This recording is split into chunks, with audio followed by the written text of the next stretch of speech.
All right, we are live. I'm Chris, the host of Crash Canon, and I have a very special guest today. Who are you? I'm PINESAP. I'm a Catholic apologist that mainly does apologetics on the dissident right. And I'm happy to be here, Chris. Thanks for having me. I'm super excited too because we get to talk about something I haven't talked about in probably 5+ years at this point. Because you and I got a very interesting start to the internet with things like Gamergate, as you know, some people would say Gamergate, whatever. That was kind of a really strange thing. But before we get into that, are you like 4 years Catholic or 5 years Catholic now? Gosh, so I converted in 2021, so 4 years Catholic. Yeah, 4 years. So It feels like five though, because I really wanted to convert earlier, but there were some extenuating circumstances that kind of led to me having to start RCIA much later. But my RCIA, dude, it was like fast tracked. I basically did in like 4 weeks. yeah, it's really nice when you get the right people in the room to help you through it because you could pretty much, I mean, really, in the Catholic world, you can accomplish anything. I feel like if you got the right team together. Oh, But absolutely. I will say we're glad to have you on the team. Catholics forever, Catholics united. Um, Here's the question for you then to get this started. How did you like first discover the Catholic Church? When was your first instance of like, oh, what is this Catholic Church thing? So I didn't really grow up with anyone who was seriously or substantially Catholic. Nobody talked about it in my town. The area of Colorado I grew up in was very evangelical and very Mormon, and so that was my experience of religion. I came from an Episcopalian family, so we were kind of like, I mean, my mom and my dad and my grandparents did help me have sort of a bit of an Orthodox Christian foundation. Orthodox in the sense of like mere Christianity, not Eastern Yeah. Orthodox. And I do credit even the Lutheran preschool that I went to with forming a lot of my faith, because they broke off from the ELCA in the mid 2000s. And the reason why is because a lot of them actually believed in what the Bible taught rather than the, lesbian priests and all that kind of stuff that the ELCA is into. Yeah. So that was the background. That was sort of the milieu I was coming from. And because I didn't really have any serious expressions of Catholicism in my life, all I knew was the news, movies, and media, and that was not a very positive depiction of the church. I was like, oh, pedophile priests, and they believe in all kinds of like crazy stuff. But what was weird is that I never, my entire life, remember having any disdain for our Mother Mary. I'm sure I might have made at some point like a comment about, oh, maybe Catholics venerate her too much or what have you. But I didn't have this, oh, she was just merely a vessel or what have you. I had like a lifelong love for Mary, I would say. And that carried with me even in my Protestantism. But really, the main way or the main means of discovering Catholicism was when I got to college, because we had this club fair and I wanted to join a serious Christian group. So I'm walking around the club fair at the University of Denver and I see this group called Crew, and there's a big old rainbow banner right in front of it. It says all are welcome. And I instantly thought in my mind without a beat, well, this guy isn't, right? So I skip them and I walk around the kind of auditorium to see what other religious clubs there are. And I finally see Catholic Student Fellowship. And Catholic Student Fellowship, we've got a priest in a full cassock. We've got the Sisters of Life. We've got beautiful statue Mary, rosaries. And I'm like, okay, I'm not Catholic, but this is kind of what I'm more used to, coming from a high church background, coming from a background where it's I wanted to be serious about Christianity, and the soupy liberal evangelical stuff was not doing it for me. So I join up, I joined the club and everything, and I go to my first mass. And because the liturgy of sort of the Anglican background is so similar, I know a lot of the prayers and what have you, and of course the creed and all those elements. But there is this sort of magic that takes over when I go to my first mass. Now, my first mass, ironically, was a guitar mass, but it was still very reverently done. And I thought to myself that the feeling I was getting from experiencing the liturgy was unlike anything I had ever seen before. I'd been to, a lot of liturgies. I had experienced like a lot of different kind of expressions of that, but I had never experienced something where heaven met earth. And I looked up Okay. at the ceiling of Evan's chapel, and I almost imagined for a moment seeing stars. It was like I was seeing the whole of creation before me, and as if the heavens themselves had bowed down to meet us in that moment.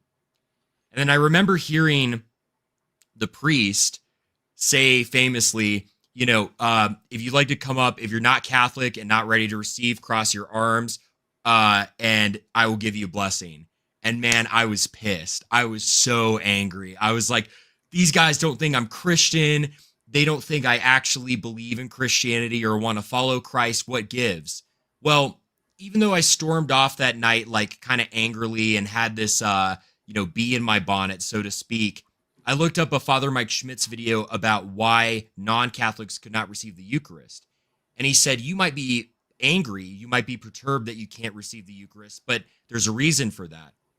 That emotion you feel, that longing for the Eucharist, we want you to feel that. And in order to eat of the body of Christ, you need to be a part of the body of Christ. And so the fact that you feel this desire to receive the body of Christ, that's a good feeling. Follow that and follow that into the church. So suddenly my anger kind of melts away and I'm like, damn it, this guy's right. Okay. Well, I'm still maybe not so sure about the whole Catholic thing, but he is saying something that's very truthful. Months go by, I've told this story 100 times, but months go by and I discover that my entire Bible is not complete, right? There's 7 books missing. And that was the death knell for wanting to be Protestant. I valued Scripture so much because the thing is that when I was Episcopalian, I didn't believe what the Episcopal Church believed. And I said, the only thing that I can put my faith into is the Bible because God's word doesn't lie. And it's inerrant. I always believed that. I've believed that ever since I accepted Christ into my heart.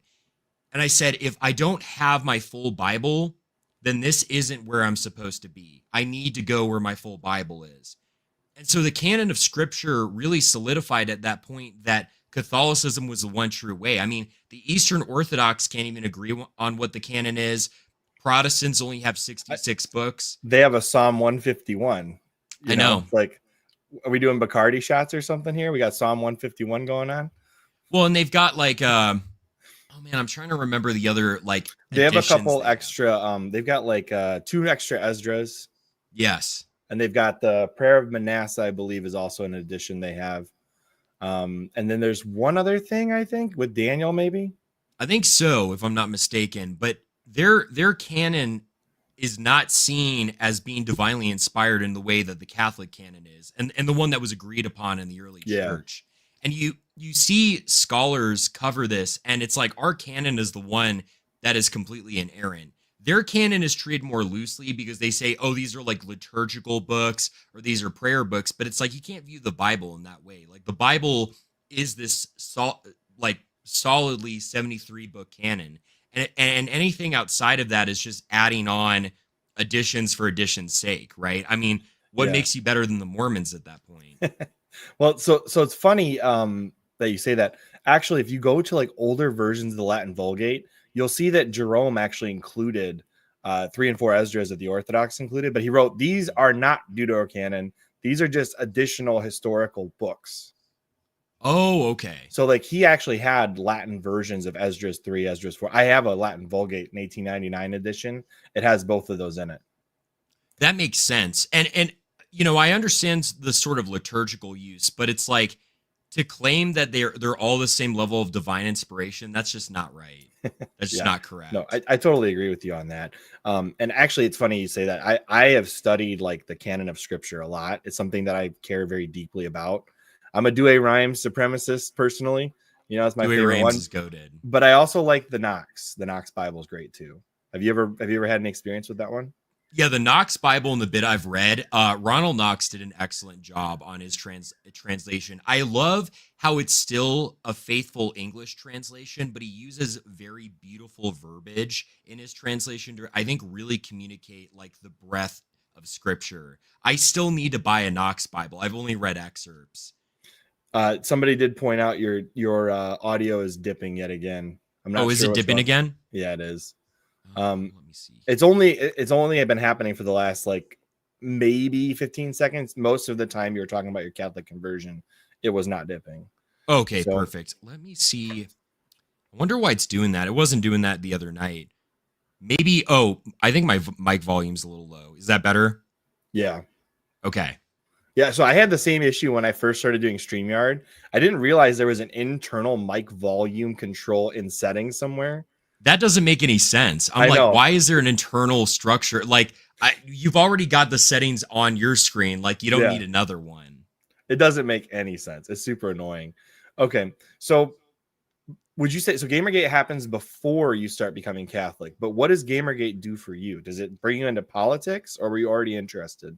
So it did bring me into politics. Before that, politics didn't really interest me, and I kind of hated politics because it was contentious, and I saw that it tore people apart. So I was definitely one of those people of like, why do we even need to believe in politics? Like, we can just come together, kumbaya, doesn't matter, worldviews are stupid, et cetera, et cetera.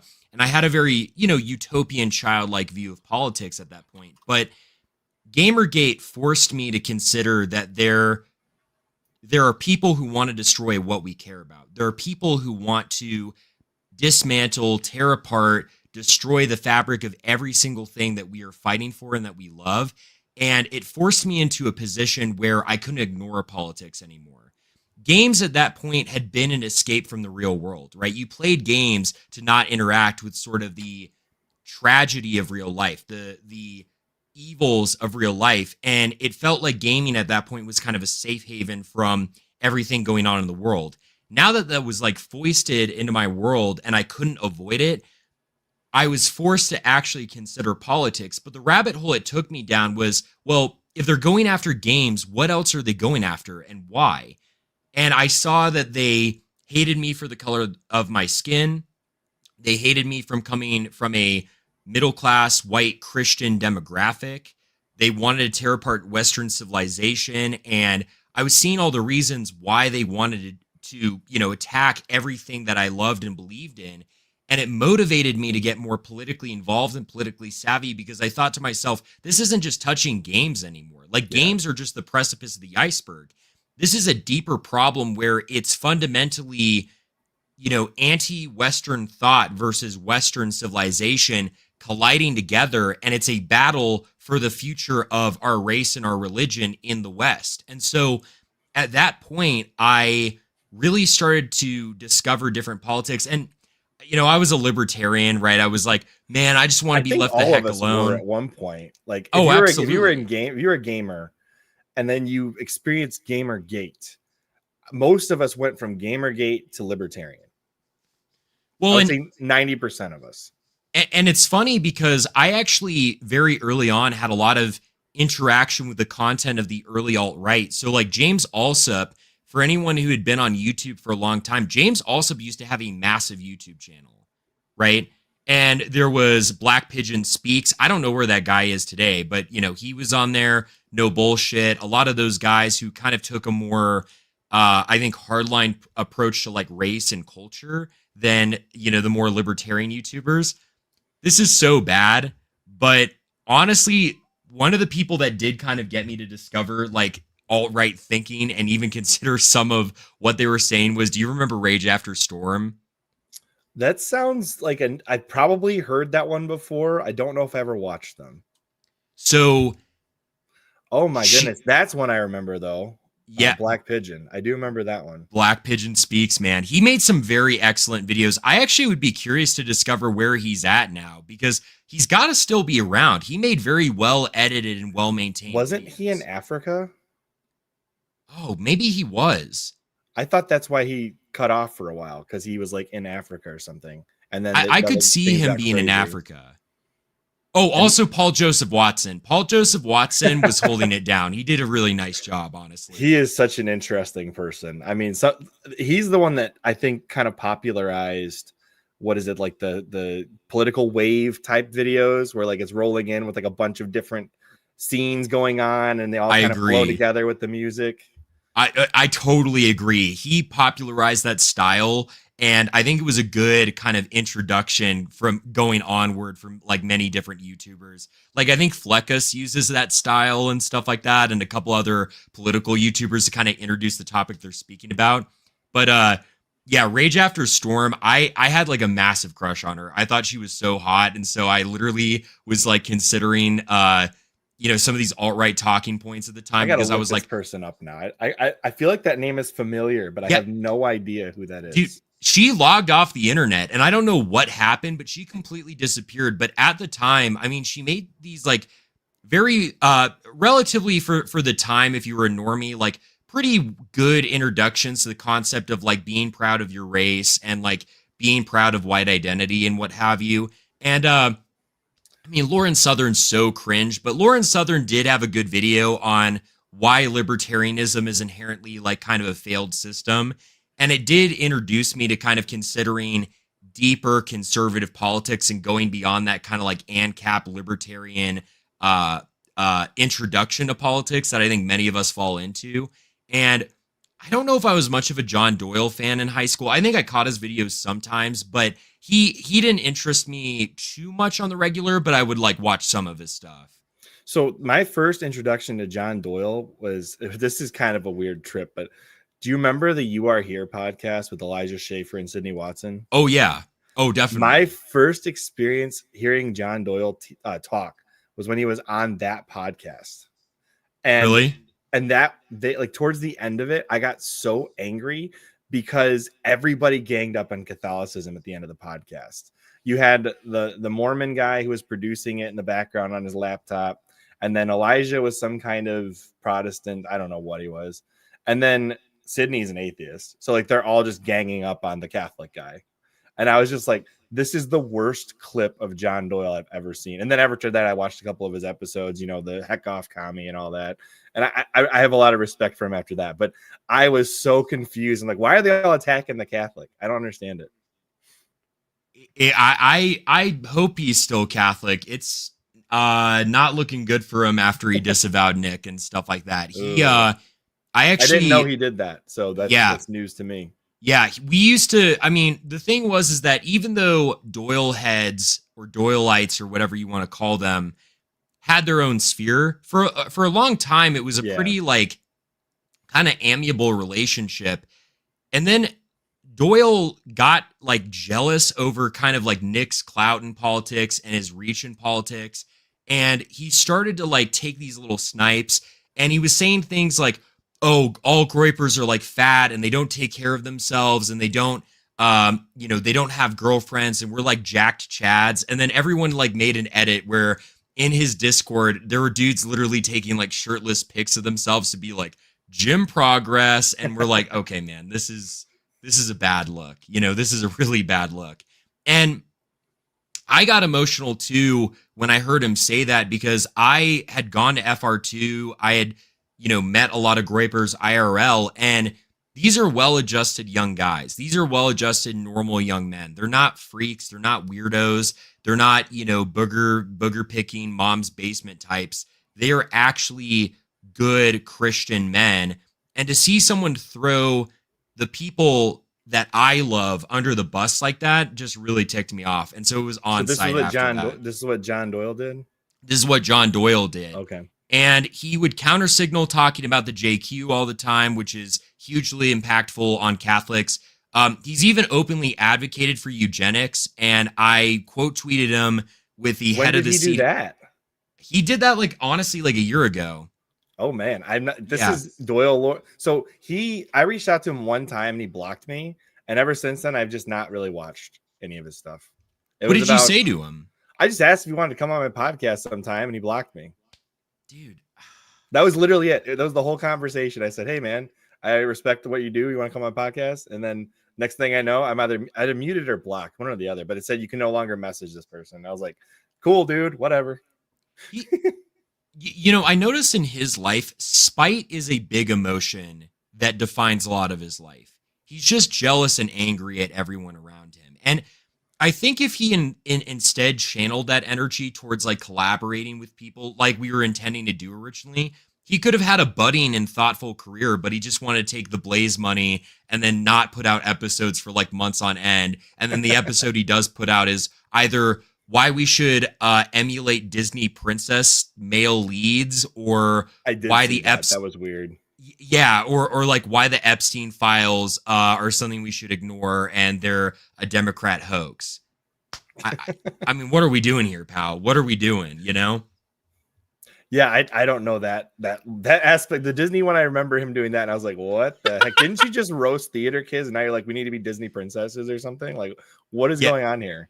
He literally, like, it was a bit that he created for a bit, but he was talking about like neo-Gastonianism, and he was taking the character of Gaston from Beauty and the Beast and saying like, oh, he's like a Chad. We should all be like him. And it's like, yeah, like Gaston is sexist, and that's kind of based. And, you know, he's like, women shouldn't read and stuff like that. But he took the bit too far. You know, it's like beating a dead horse. It's like, okay, dude, you can't do that over and over and over again. And it's still funny. And I think that's what everyone clowned on him for, because he unironically started to like use that to define his audience. And so people took that as a bit and ran with it. Like there was this really funny account on X for a while, and it was like a Groyper parody account. And he called himself There's like a lot of those. Oh, yeah, there was. Well, Groyper parody account in terms of it was run by a Groyper, but it was pretending to be a fan of John Doyle. That's what I'm saying. It seems like the Groypers have taken the parody accounts to the next level. Oh, yeah. Some of these parody accounts. Dude, the deep cuts on Groyper parody accounts, it's really funny. Like some people get really, really like into it, and it sends people for a loop. But I would say this was one of these accounts. So it was called like Neo-Gastonist, and the like banner image was like some like saucy fan art of Gaston like doing this, like pulling his shirt apart. And he would say things like, John Doyle single-handedly helped me get over my porn addiction. I'm one day free on NoFap. That's nuts. Like it was some bad trolling. Like I think one post was like, after 500 days of watching gay porn, John Doyle single-handedly stopped me from watching porn. Oh no. Because okay, the reason why he was making this joke was there was this famous Twitter space. This is what got the drama started, and I can even send it to you, Chris, if you'd like to watch it. It's pretty entertaining. But there was this famous Twitter space where John went off on AF and went off on Nick and threw us all under the bus. And there was one guy in that space that was like glazing him so much. And he's like, yeah, dude, like your video on porn, it just single-handedly just made me stop. I mean, your one video. And it's like, dude, look, like, I don't think I need John Doyle to tell me porn's bad. I'm going to be completely honest. Like, if you need John Doyle to say, hey, watching porn is bad, don't watch porn. He was acting like this guy built like the Arc de Triomphe or something like that. You know what I mean? Yeah, I get what you're saying. That's pretty nuts. You know, it's funny that you mentioned Groyper's getting a bad name, because one of the things that always shocked me was, so like PewDiePie had the 9-year-old army, like that was his thing, right? But you never see people like assuming people that watch PewDiePie are actually a 9-year-old, right? Why does everybody assume the Groypers are just like these bad people? They're not. I've interacted with plenty of Groypers, and it's just like it's a club that happens to all believe the same things, especially politically, and also mostly Catholic, right? It's true. Well, mostly Catholic, and even the non-Catholics don't speak out against Catholicism within AF because they know if they do, like, we're gonna jump them. Like, we're gonna, not literally, but like theologically jump them, so to speak.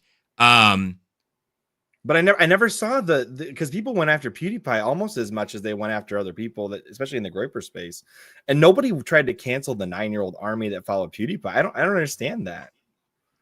I think really it's a couple things. Like, one is it's a coordinated op. You know, there is a lot of moneyed interest in trying to take down Groypers, and so you know, the tribe who's funding those money interests is going to try to like forward this narrative that, oh, we're all basement dwellers and we're all freaks and we, you know, don't take care of ourselves, or we don't want to like do anything for ourselves. And it's like, I talk to a ton of guys that have their own businesses. They have college degrees. I mean, I have my bachelor and my bachelor's and master's degree, excuse me. You know, we all have had like pretty normal lives. You know, we're just normal dudes who woke up one day and said like, we want to change our country and we want to win it over for Jesus Christ. And I think a lot of people see that and they see that energy. And so the only thing they can retort to is saying, you're not the ideal you're striving up to live. Because if you notice, that's what the left does a lot of the times, right? Like, they can never deal with the actual archetype of a young right-wing man who is strong, who's fit, who is knowledgeable, who is someone who is striving for excellence. So they have to paint you in this light of, oh, you're an incel. You can't get laid and you're angry at women, and that's why you have the politics that you have. Oh, you're a loser and you're working a job at McDonald's, and because you're like a spiteful white man, that's why you believe what you believe.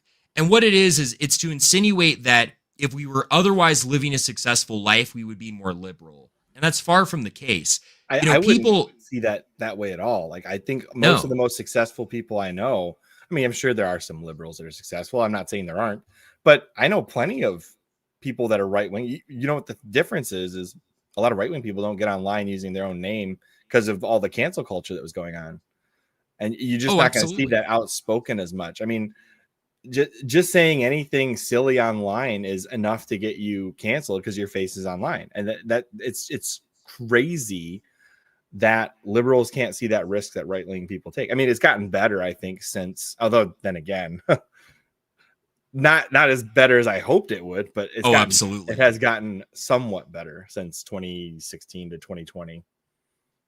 Yeah, it's gotten a lot better, and I think we have more of a safety net than we used to. I mean, the fact even when I got doxxed and canceled, like so many people, showed up for me and supported me and stuff like that through that. That would have been inconceivable even like 5 years ago, right? I mean, if you got doxxed or whatever, it just would be like whatever. But the fact that Shiloh, when she got doxxed and people were going after her, she raised, wasn't it $1 million? It was a lot. It was a lot of money, right? And it's one of those things ultimately where we are winning and we are making a lot more substantive victories. But because we are making more victories, they're trying even harder to take us down, right? At this point, like, the Amish, so to speak. I don't know if I can say who it really is on your channel, but the Amish, two of the 12 tribes, huh? Two of the 12 tribes. They realize that they can't win the war of rhetoric, and so that's why they're pushing for social media censorship. Like, we've blown the whole lid on their religion, right? Even using, again, like academic texts. Not, some weird like neo-Nazi website from like 2008, but like academic texts and approaching the impact that their religion has had against Christian civilization, what have you. And so they're pressing for censorship, right? The left, because they've lost the culture war and they've lost the war of ideas, they're now resorting to bullets because they realize the only way that they can win is if they use violence against us, right? Nobody wants to be trans. Nobody wants to be gay. People see like what that does to someone's life, and the fact that people start, I mean, I'm going to be blunt, like dying of AIDS or dying of STDs or, living really depraved lifestyles and not being happy. And I don't wish that for those people. I want them to repent and turn to Christ. But it's like, I mean, my goodness, man, like how many people do you need to see like on antidepressants and they're, one day short of taking their own life to make you say, like, throw up your hands and reel back for a moment and say, this is not the lifestyle that any of us should be living. And we have to ask, why are these people so depressed and sad and broken and torn apart by this culture, this post-sexual revolution, this post kind of age of the internet milieu we're living in? And when you look at the heart of it, people then realize that sin is real. And that because sin is real and the devil is real, God is real. And there are good things and there are virtuous things and there are better ways of living that maybe weren't proposed to us when we were teens and kids and growing up in this weird age that we've all kind of been subsumed by.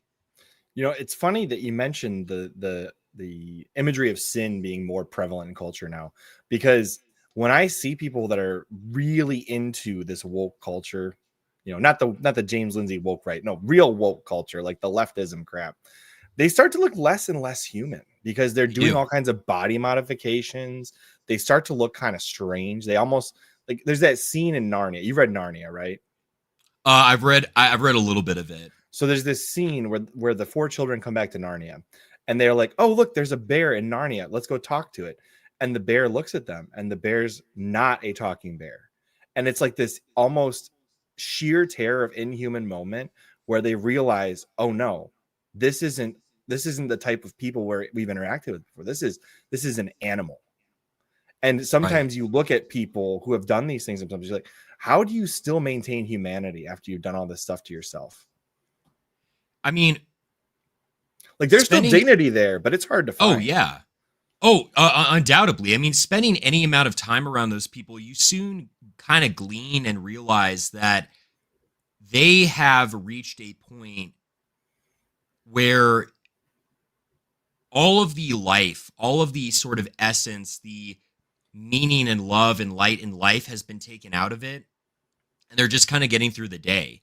And Yeah, it's the pleasure, it's the hedonism that gives them sort of, for lack of a better term, a nicotine boost, gives them sort of a boost to just keep on keeping on, for lack of a yeah, better term. I mean, a lot of these people are sex fiends, and that's a huge draw for them, or they smoke pot, or they do some kind of painkiller, and they will just go to real quick. concerts. They'll, You're okay, let's see here. backing up from your mic again, I Let's think. see here. Okay. I think I can get it closer. I think you're good. Perfect. And let me turn up the audio volume too. There we go. How am I sounding? You're sounding crystal clear on my end. Hopefully it sounds good on their end too. Okay. Okay, good. Yeah, somebody pointed out physiognomy never lies, and there is some truth to that. It's kind of funny because I would have never, when I was growing up, because I grew up in the millennial generation. We were indoctrinated into PC culture, like everybody be politically correct. You never talk this way online. You never talk this way to people. But the more I get older, the more I'm just learning that you have to unlearn all that crap, because that crap won't help you get far in life. If you never stand up for something, then you'll, like, what's the point? There is no point. If you don't have something worth dying for, you don't have something worth living for. Yeah. And that's something that like our generation has really had taken away. I think many of us who grew up in more like conservative counties or conservative areas, we did get inundated with quite a bit of meaning, or kind of the like essence that there are things worth fighting for. Like I grew up in a very patriotic family, and so 4th of July was incredible. It was a like monumental cultural experience growing up. I will always look back on those 4th of Julys as some of the best times in my life. And we did have a little bit of a positive sentiment towards Christianity. And so it gave some kind of essence to life, but you're just dipping your toe in. Like if you don't go all the way in loving Jesus Christ, he just comes off as being, oh, the nice hippie that multiplied loaves and fishes. And yeah, maybe we commemorate those stories from the Bible, but do they really happen? Are they really true? And you fail to have a relationship with the living God. You fail to have a relationship with the incarnate wisdom who came to save you from your sins and love you for all eternity. And when you're so stripped of all of that meaning, all of that grace, all of that light, life becomes a slog. It really, like, you can't endure the hardship anymore. And I think those of us in the Gen Z and millennial generation, we grew up in such a materialistic and consumeristic culture that we could kind of lull ourselves for a long time. I think that's why people are like really into video games or really into movies or really into music, or kind of these other trappings of pop culture that can keep you distracted. But at the end of at sort of the end of that road, there's just nothing but emptiness. There's nothing but Yeah. emptiness. There's nothing more to it. You exhaust all of your resource there, and then suddenly you just feel completely like a barren husk that's just wandering around, a living body and nothing more. It almost removes the willpower, the will of the soul when you get like that, because you end up just being a body, a tool for whatever you're serving, right? And that's kind of one of the things that a lot of Catholics don't talk about anymore, is like if you become a slave to the body, whether it be food or whether it be pleasure, or whether it be drugs, whatever it is, if you become a slave to that, you're really not free. The freedom is You're being not. able to say no to those things. That is real freedom. And St. John Paul II famously says in Veritatis Splendor that every no that we say is a higher calling to a yes. It's a higher calling and a yes to God that he wants to have us embark upon. It's not when you become Catholic, it's just saying no to all the fun stuff that everyone else gets to do, Right. and you sit in a room and stare at a wall. It's that you're called to a higher life that you could have never possibly conceived without his grace. I like to think of like when you first become Catholic, right? People will give you things to do right away, right? But eventually you run out of things that you can kind of do that'll spiritually get you places. And then I feel like it's like what Japan does to workers with nothing to do. You know what Japan does? They put you in a room until you quit. Like they will put you in a room until you quit the job so they don't have to fire you. So I feel like when you run out of things to do with the Catholic Church, you have to quit whatever it is you're doing and find a higher calling to do next. Does that make sense? Am I making sense with that? That does kind of make sense. And I think it's one of those things where, at least in our modern age of being Catholic, where many of us are converts, initially you kind of start out with like Patrick Madrid, Tim Staples, Catholic Answers, this kind of like pop apologetics experience of Catholicism that is very exciting. It's very sugar-coated. It's very cool when you first get into it. And you're reading like very basic books about like, why Catholicism is true and that sort of thing. It's got a flashy cover. But then you get to a point after you've read those things and exhausted the different YouTube podcasts you can watch where you want more. And if you don't go seeking more, you're exactly going to be that employee sitting in the room with nothing to do. And that you run out of things to do with that specific vocation, whatever it is you're doing at the time, it'll be fulfilling for a while, but eventually you have to find that next level. You do. You absolutely do. Because if you don't, what oftentimes happens to people is they get kind of burnt out when the honeymoon phase is over. And not burnt out because they did so much, but burnt out because they say, well, I'm Catholic, now what? I'm in the church and maybe I go to mass or what have you, but now what? Now comes the actual spiritual life.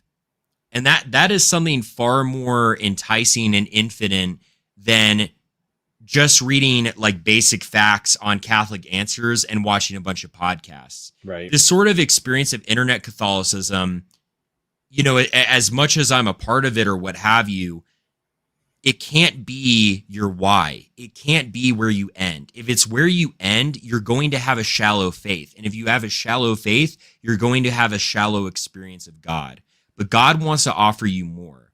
And the only way that you can have that more is if you're willing to embark upon the journey that he wants to give you. But the journey he wants to give you is not had in just watching a bunch of podcasts or watching a bunch of blood sports debates about here's why Protestantism's wrong for the 500th time, or like the 50th debunking of a Gavin Ortland video. It has to be had in the silence of prayer. Down Redeem Zoomer for 4 hours. Oh yeah, dude, that stream. we'll get into that, but it can't be that. It has to be the fruit of prayer. And prayer isn't just, machine gunning through your rosary and then you're done for the day. Prayer isn't just saying one Our Father and you're done. It's entering into conversation with God, and it's meditating upon the scriptures, doing Lectio Divina. It's spending time in front of the Blessed Sacrament. It's reading a work from the saint and from one of the saints and really considering the meditation and the mystery that's being laid down in that work. And it's going to require some patience. It's not instant gratification. You're not going to do it one day and then just feel instantly this spiritual high that makes you want to do it again. But with constant and consistent effort, you enter into such a greater life than you could have ever possibly fathomed or imagined. I have found that when you read early church saints, if it starts out somewhat boring, that's on you. And if you keep pushing through it, you'll eventually find something in there that's worth your time. Like, that's for example, absolutely. Saint Irenaeus. Have you read Against Heresies? Only some excerpts, but not the full work. So I decided to take it upon myself to read the full Against Heresies. It's about a year and a half, 2 years ago now. But the first like 4 books in there, because it's by books instead of chapters. Like it's like a 6-7 book, if you want to say that. But it isn't until you get to like book 5 that you're actually getting deep like Catholic philosophy. And the first 4 books are all against Gnosticism. So you're like reading about ancient Gnostic heresies for like 200, 300 plus pages. And he's extremely sarcastic about it, which you only pick up as you read it for a period of time into it. And it's more sarcastic if you can read it in the original language, because he is just dunking on the Gnostics. And once I read that, I was like, man, you know, all these like Protestant like divisions are getting into Gnosticism. They don't even realize it. Do you know how much you know about Gnosticism? I'm just curious. Only a little bit and not too much. I actually am kind of curious. What do you mean when you say these Protestant denominations are getting into Gnosticism? Because I think I would completely agree. I just want to hear kind of your thought on that. So basically what you end up having is you have a cult of gnosis, a cult of knowledge, right? And they all follow a leader who holds the knowledge. And as you get deeper into that Protestant sect, you will learn the knowledge bit by bit as you get closer to the center. And a lot of it actually goes into like Pentecostalism is very similar to what Gnosticism was back when. I'm not dunking on Pentecostals. I'm sure some of them are okay people. But the idea that you can speak another language and just make prophecies up on the fly, that was an early Gnostic Christian idea. Have you ever heard that before? I know the Montanists were into the idea that divine revelation never ended and it was like ongoing. Yeah, that was a huge. Were kind of Gnostic Christians essentially, but Gnosticism in general, you would have like these cults meeting in underground rooms, claiming to be the true Christian group, and usually they start with the women. They would always try to get all the women first, and then they would slowly but surely the cult leader would start sleeping with the women. But that's a different conversation to be had. Basically, they would have like these orgies essentially to bring men in to these Gnostic cults. But to start getting the women interested, what they would do is they would be like, close your eyes and start speaking prophecy. And then like they start speaking nonsense. And then the cult leader would like interpret this nonsense, but you just said this. And it's like, it feels very modern Protestant-y, especially like megachurch stuff, like Kenneth Copeland's, those kind of people. It's kind of wild because I feel like we're just reliving ancient Gnosticism in the modern day. I'd completely agree with that sentiment. I mean, it's very popular in the evangelical world to create this, I guess, kind of cult around a single church leader. You know, they'll always sort of criticize our view of the papacy. And then they're like, oh, but Pastor Jim Bob, he's a healer. He's a prophet. He knows everything. You know, he's clairvoyant. And, oh my goodness, 6'7". But, you know, he's clairvoyant. He can heal people. And he knows the Bible better than anybody else. And it kind of devolves into this cult of worship around a single figure that lends itself to that figure then abusing their power and having really weird interpretations of scripture.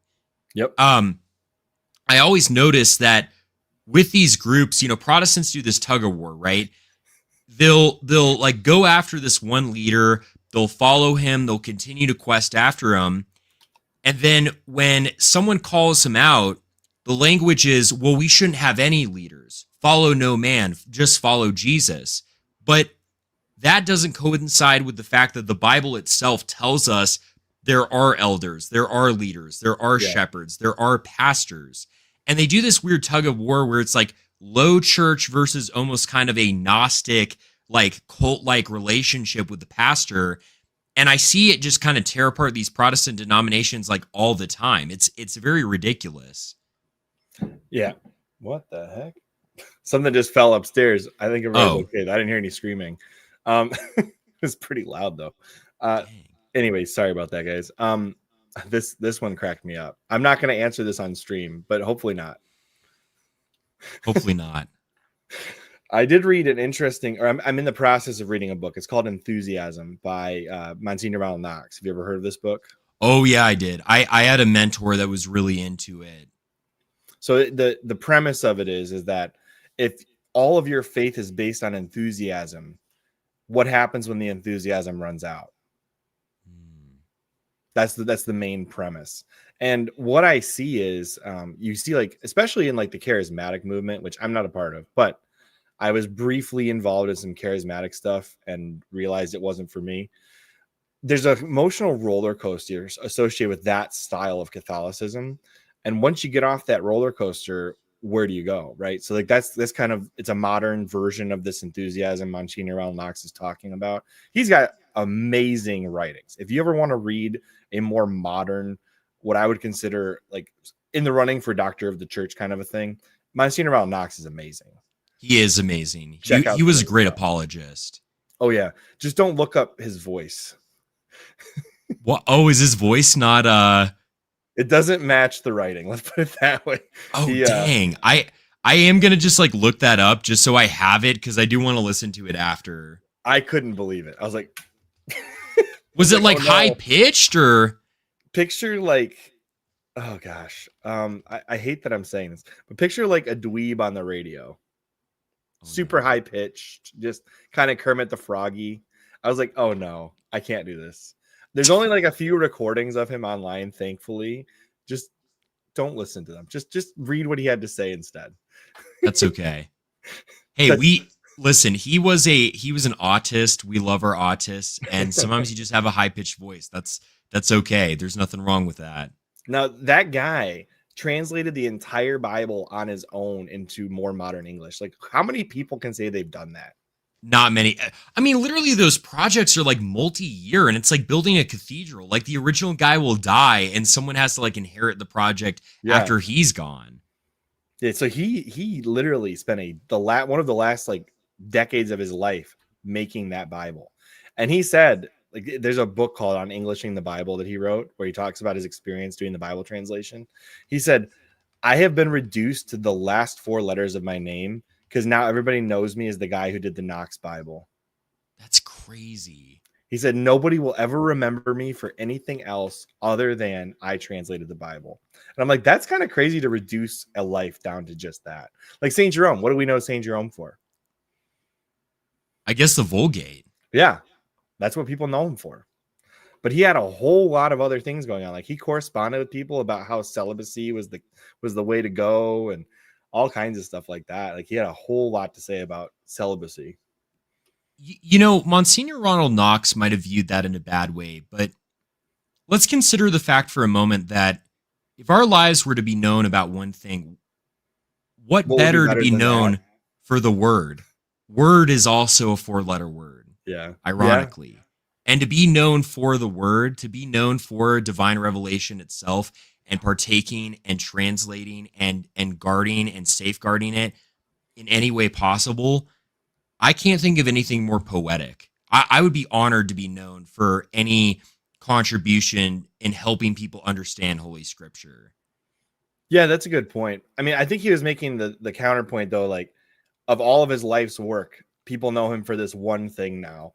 And everybody wanted to ask him, like, well, why did you translate this like this? And he's like, well, because it's English, you know? I mean, that was his joke, you know, because English is used all over the world, but English to him was proper England English. Oh, no, of course. All right, so here's another question for you then. So you would prefer the Douay Rheims, or you prefer which version of the Bible is your favorite? I would actually say I don't mind the NAB.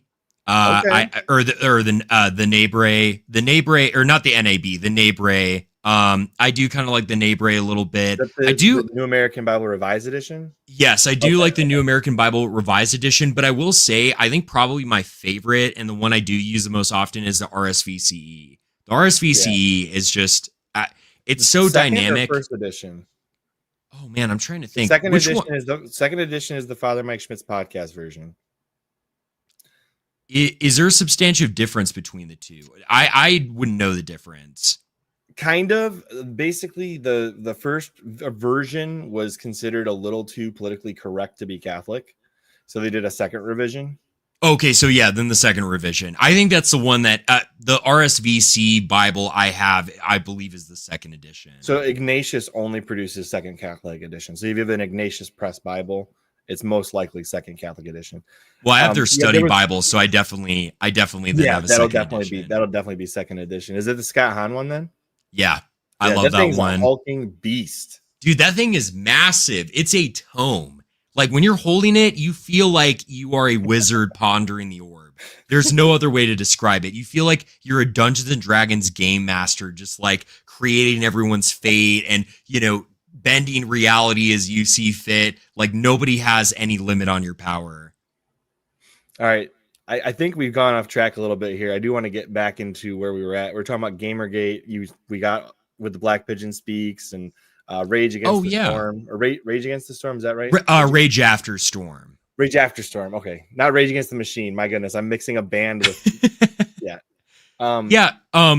What I would say is that from that point on, since I discovered that there were things to care about beyond video games, I initially had not been very Christian. Mm-hmm. I still identified myself as a Christian, but I was practicing Buddhist syncretism. Really? And yeah. How deep did you get into that? So it was white people Buddhism. It wasn't like, you know, very like well thought out, but I grew up in a situation where I saw a lot of the people calling themselves Christian being very materialistic and being very full of the world and very worldly in the way that they operated. And I didn't like that. So I found American a lot of Christianity essentially. Oh, absolutely. American Christianity, the quintessential, we go to church on Sundays in our big Ford F-150s, and then we get brunch at, you know, Country Crock Buffet or whatever it is. And you know, that whole experience. And it's like going to the carnival. It's sappy, it's sweet, it's this sugar-coated experience, but it's not real. It's not authentic. It's very inauthentic. And I wanted something that was real. I wanted something that was an authentic experience of reality. And I realized that the only way I could get that was through ascending over materialism and ascending over the world. And it seemed at the time that the people who were doing that the most were Buddhists. You know, they realized that like everything changes in your life. Everything is subject to change. No one day is ever going to be the same. This life is pain. There's a lot of pain in this life. And, you know, being an angsty teenager, I was going through a lot of pain, a lot of emotional pain. So it just made sense at the time. But what I realized is that at the end of Buddhism, there is nothing, right? Oneness with everything is the complete annihilation of the self. Yep. Only to become nothing. And that felt like a half picture of what was the actual truth. The actual truth is I minimize myself so that I can be given everything, so that I can be given meta reality, right? A reality beyond this that is higher than anything I could possibly conceive, not so that I can be reduced to nothing. And Christianity, I didn't realize had that truth, because my experience had just been, you know, people kind of telling Bible stories in a very childish way and not giving the significance of that experience, not giving the significance of what it means to walk with Christ and actually follow Christ. And so I was one time, I believe, challenged by an evangelical. I can't remember if it was a YouTube video or a friend. I think it was a friend, if I'm not mistaken, asking me, well, Connor, have you ever read the Bible? I responded, no, I've never read the Bible, right? I used to kind of mock people who read the Bible because I was like, oh, that's like a fundamentalist Baptist thing. And, you know, they go down to the Creation Museum in Texas where it's like a caveman riding a dinosaur. I'm not into that. I'm like ascended. I'm cultured, right? And I sit down with my Bible for the first time, my mother's Bible, actually. And I'm reading Genesis. And I'm seeing how everything came into being and existence, and I'm in awe. I'm super awestruck. Impressive. Like from a beginning story of life, Genesis is beautiful. It's beautiful. It's the beginning of everything we know. And every other religion, every other philosophy on earth has these weird origin stories for how everything comes into being. But only Genesis has the real, authentic expression of how God literally generated everything and made the heavens themselves and brought in reality, created just everything we know. I mean, not just everything we know, everything. That word, everything. He generated everything. He is the unmoved mover. Absolutely. The St. Thomas Aquinas description. Yeah, the unmoved mover. The unmoved mover. And seeing that for the first time and looking at the Psalms, looking at the Gospels and reading the words of Christ for the first time, this was a different Jesus than I had known, right? This was a Jesus who wanted to not just tell people, hey, be like generically nice to poor people, like go volunteer at the soup kitchen sometimes. And it doesn't really matter if you believe in me or you don't, just be a generically nice person. This was a Jesus who was entering a world not in a golden chariot, but in a manger. And he was warning people that you are asleep and you are dying of sin and you're experiencing death and pain and suffering, and everything in this life is suffering. That was something I already had read from Buddhism. Life is pain. Yeah. And Jesus says, life is pain, but I am more. I offer more. I give more. I give that life that you feel you don't have. And that pain, that darkness that you feel in your heart, that missing element, I give that. And it was the first time that I didn't just see a diagnosis for the human condition. I already had that. But I saw the only solution, the only thing that could make it better and give my life meaning. And when I witnessed Christ in that way, I distinctly remember it was one Christmas my mom had asked us to like go back to church for Christmas, right? Because she said, I think it would be very good for the family. I think it would be good for us to get that experience. And we're singing Christmas carols, and I'm looking at this old church that we're in, and I'm seeing the windows, and through the experience of candlelight and the singing and the ambiance, I just feel this impulse. I feel almost this voice, not distinctly in my ear like how we're talking right now, right, Chris, but it's more of like it is. Yeah. It's a voice like no other. And I just remember hearing, I've always loved you. I've always loved you. And that did something to me because I, for so long, had turned away from Christ. I, for so long, had looked for these false spiritualities, these false paths to explain meaning, and nothing was working for me. I used to get such bad panic attacks my sophomore year of high school. I would have to excuse myself from the classroom and like hyperventilate in the bathroom because I realized like the sun's going to explode one day. We're all going to die. I'm going to have like a heart attack or everything's going to go black and my life doesn't have any meaning. There's nothing beyond this. That's that liberalism, lefty nightmare stuff they try to instill in people so they'll follow the ideology. It is. And instead to be told that all of reality, all of time, and all of space was conceived in the mind of God, and you were a part of that plan that entire time. That's like a weight that even now, as I say it, I can't fathom. I can't fathom the depths of that kind of love. I still to this day can't. And all I knew is that, you know, being this kid who really did not like his life and was just tormented by this existential dread and the sins that I was falling into in my life, and just this general feeling of losing the childlike innocence that I think had defined my life for so long. Finally seeing this light appear before me as I'm drowning in the waters of life, it made me say, I don't want anything other than Jesus Christ for the rest of my life. This is it. This is my why. This is why I need to go on and why I need to continue. Because he is everything, and he means everything to me. And from that moment on, Gamergate, which had kind of taken down my bread and circuses, it had disrupted my world and disrupted sort of this distraction for me to walk out of the cave for one moment and see the sunlight and the beaming light of Christ. It made me realize I wanted more, and he was more.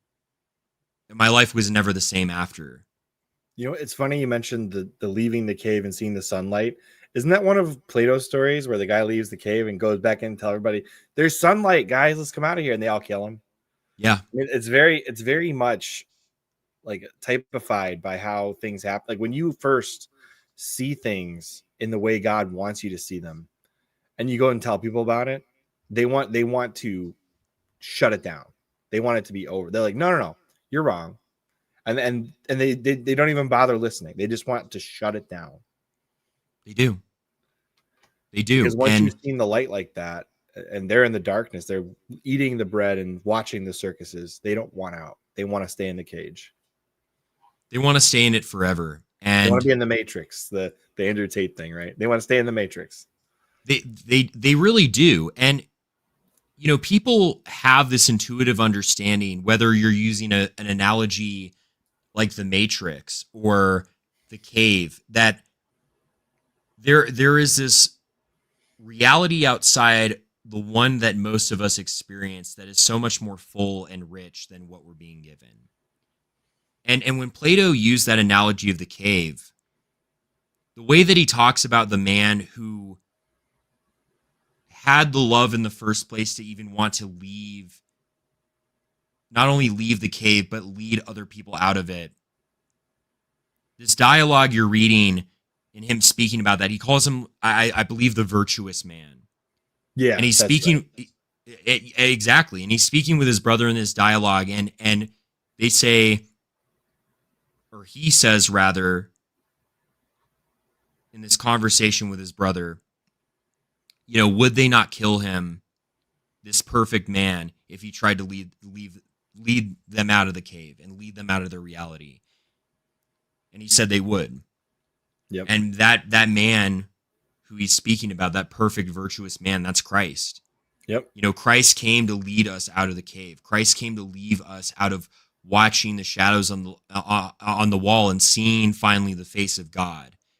And our reaction to him was not wanting to be led out by him and loved by him, but it was killing him. And that's a heavy weight to contemplate, that even someone like Plato, who never knew Christ as intimately as us, could foretell exactly what would happen to wisdom and virtue himself. He gave like a typology to his culture of what Christ would do. He did. People forget, like, Socrates wasn't killed simply just because he had like a different philosophy than the rest of Athens. He was killed because he believed in God. That was the reason they forced him to drink hemlock. And Aristotle and Plato and all these figures, it's like they kept coming back to this conclusion that they're like, these Greek gods die and they sin and they're stupid and they're not virtuous and they indulge in human pleasures, and they know, like, the God, as Socrates called him, as Plato called him, the God himself. He's perfect. He doesn't need these things. He's perfect within himself. He's contented within himself. And the fact that these gods need these things means that they are not the truth. They are not what is leading me into higher life, but it is actually keeping us in this cave. But the God, he is right, he is just, and I only wish that I knew him. And it's funny because when that same God appeared to Moses in the burning bush, Moses says, well, what's your name? And he's like, you can't. God tells him, you can't understand my name. He says, well, what should I tell the people to call you? He says, Yahweh, I am who am. Yeah. I am who am it's not some just esoteric saying. It's that he is. He is reality itself. All of reality is contained within him. He is the truth. He is the virtue. He is the goodness. He is everything. That's what we mean when he is everything. And Aristotle and Plato and all these men could try to conceive of that, but they never had an interaction with the living God like Moses did, like Noah did. And for that moment, for Christ to become incarnate and witness to Pilate, who is probably more than familiar with the Greek philosophy of his day, what is truth? The irony of him saying, quo vadis, what is truth, is that truth was standing right there in front of him. And that was foretold by the same philosophers that he himself had read. So that's the human condition, is wanting that everything, and Christ is that everything. And we have to let every single human being know that, or they'll always live in the cave. What is crazy to me is throughout all of human history, people have wanted to find God. And now that we've got the definitive, this is God, Jesus Christ, the Christian religion, people are like, no, I'm going to reject that. It's such a strange idea that people would see the truth, live in a society based on the truth, because this is Christian civilization we're living in. I don't care about this Western BS. We're in Christian civilization. And although there's been some, machinations beyond our understanding with Protestantism, Freemasons, atheism, it's still Christian civilization at its base. And it can be recovered if we work hard at it. Christian futurism is the way. Oh, yeah. Christianity is our past, is our present, and is our future. We all need to be Christian futurists. So many people, it's like, so many people want to advocate for retreat. This is why I don't like Rod Dreher. Rod Dreher is a retreatist. Let's go hide in the woods and wait it out and just wait for everything to fall, and then maybe we'll reclaim everything. No, we can't be scared. Catholics were never scared. We weren't scared when we were being martyred and thrown to the lions. We weren't scared when Islam was at our doorstep. We weren't scared when the French Revolution dared to cut off the head of Christian Europe, or when the Protestant Reformation tore the entire continent apart. We were never scared. We always kept the faith of our fathers in our hearts, and we built a better world. And that's what we need to do now. So many people want to retreat because things are hard. That's not what we can do. We have to go forward boldly, proclaiming the same faith that was delivered onto the apostles. And if we do that, we can have complete confidence in God because he's already won. Absolutely. It's funny. It's all based on Genesis 3:15 tells us exactly what our future is. Do you understand what Genesis 3:15 means for the rest of the Bible? I'm writing. This is like my, what would you call that? Like the highest work you're doing for your life. Me, it's your like magnum opus. Yes. Yeah, exactly. I could not think of the words. Genesis 3:15 says, and this is the original text, not the massacred Protestant Masoretic text. It says, she shall crush thy head, right? And it actually lines right up with the gates of hell shall not prevail. Who is she? It's Mary. It's the church. It's the bridegroom of Christ. And who's going to the gates of hell to take down Satan? It's the church. The church is going to the gates of hell to take down Satan. Genesis 3:15 laid it out right in the beginning, and saying Jesus, that's the Protestant understanding. They want Jesus to come back and kill Satan, but Jesus and God and their infinite wisdom, like the Trinity, said no. The church, she will take down Satan. It's true. It's true. Our mother is the mother of the church, and the church is modeled after her.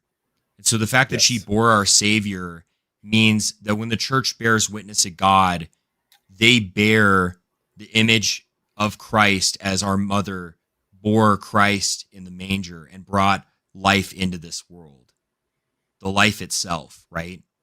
And so the fact is that the church bears forth that life just like Mary, and it's a life that enlightens all of man and destroys the gates of hell and prevails over them and crushes the head of the serpent. And it's that going forth, it's that boldness, it's that militancy that exactly you were talking about from Genesis 3:15, right?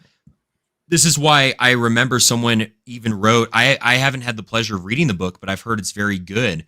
They wrote a rejoinder to the Benedict option, which the Benedict option, by the way, isn't even something that St. Benedict himself would have promoted, called the Marian option. Yeah, it's the idea of that going forth and being bold. You know, a soldier of Jesus Christ, a soldier of Mary, isn't scared of the fight because he knows that they've already won. He knows that God has already won. And so even death himself cannot cleave him apart from God. It's only sin that can. And it's sin that we've set out to defeat. And if we defeat sin, then God will triumph over.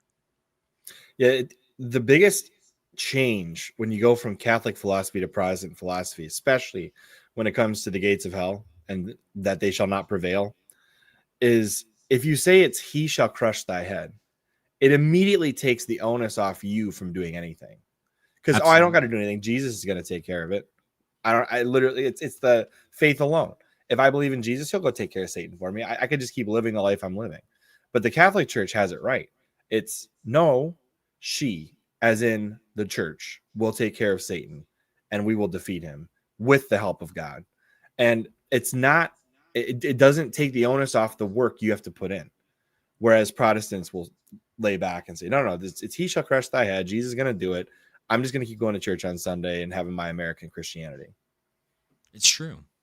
It's true because we don't merit our own salvation. Our salvation is given to us by the grace of God alone.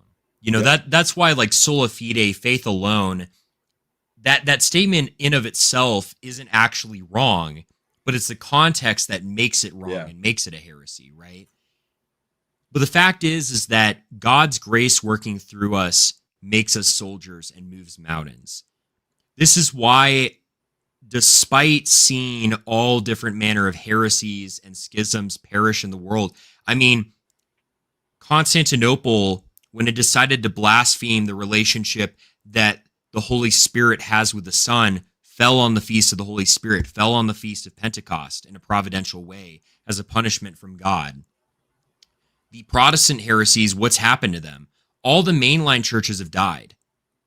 The Anglican Church at one point, you could almost say, was physically and politically stronger than the Catholic Church. At one point. Briefly.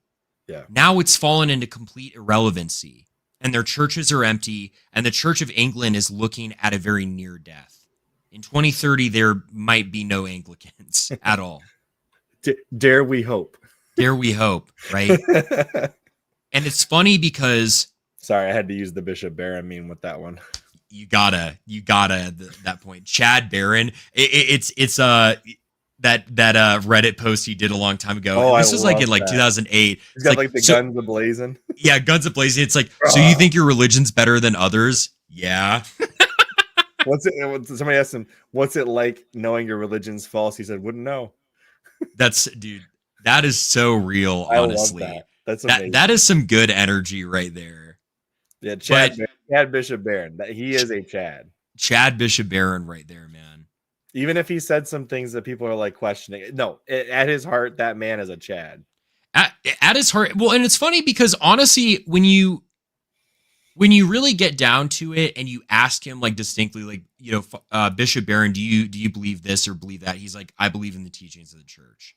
Right. And that's what sets a man on the path to heaven versus the path to hell. Like even the Dare We All Hope thing, it's not like, I used to dog on Hans von Balthasar, and then when I actually read his writings, I was like, he's an incredibly thoughtful and intelligent theologian. And he's not a universalist at all. So, you know, surprisingly what people say. Even in Dare We All Hope, I think he says, you know, we should expect that hell will be full of a ton of people. He's like, the hope that we have is just more willing or wanting to pray for these people so that they may avoid hell, right? Yeah. And that's the hope part. And it's like, well, yeah, that's the heart of the Christian life right there, is we want every person to be saved, but it doesn't mean they will be.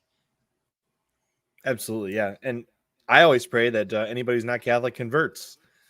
Amen. No matter what ethnicity or what religion they're currently in, all paths can lead to Catholicism.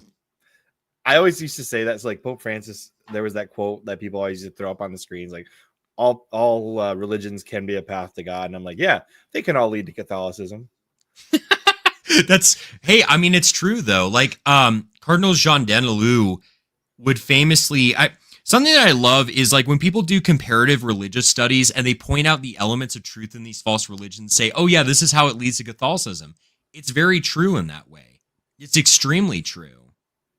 Actually, this might be a good segue into the discussion on Redeemed Zoomer and how he spent so much time accidentally leading people to Catholicism, only to go and try and dunk on it and be completely proof false on every single thing he tried to say was false. Every single point. His strong, I said it in the video review last night. His strongest point, or not even his strong, I don't even like to grant heretics that. Not even his strongest point, but the most difficult argument was possibly the Haec Sancta Council of Constance argument. That was the one that, like, that's a more deep cut in apologetics. But even that one had been answered 200 years ago. Well, actually, even longer than that. I mean, several hundred years ago. But it, I tweeted this out a couple days ago. RZ on a good day, Redeemed Zoomer on a good day, recycles old Anglican apologetics from the mid 1800s. And at the time, that was the strongest argument for Protestantism, because what it did was it took these historical cases and said, well, Catholics, what do you do with this, right? Pope said this, Pope did that. What do you do to address it? And you had monumental titans like Cardinal Hergenrother, St. John Henry Newman, I'm trying to think of Dom Prosper Granger, a lot of these great men. Awesome. He's Anybody amazing. Who hasn't read him, you got to do it. You got to. And one of the best books ever written on the papacy, Papal Monarchy, was authored by his pen. Was authored by him. All of these great and illustrious men answer these objections 200 years ago, and even in the early 1900s.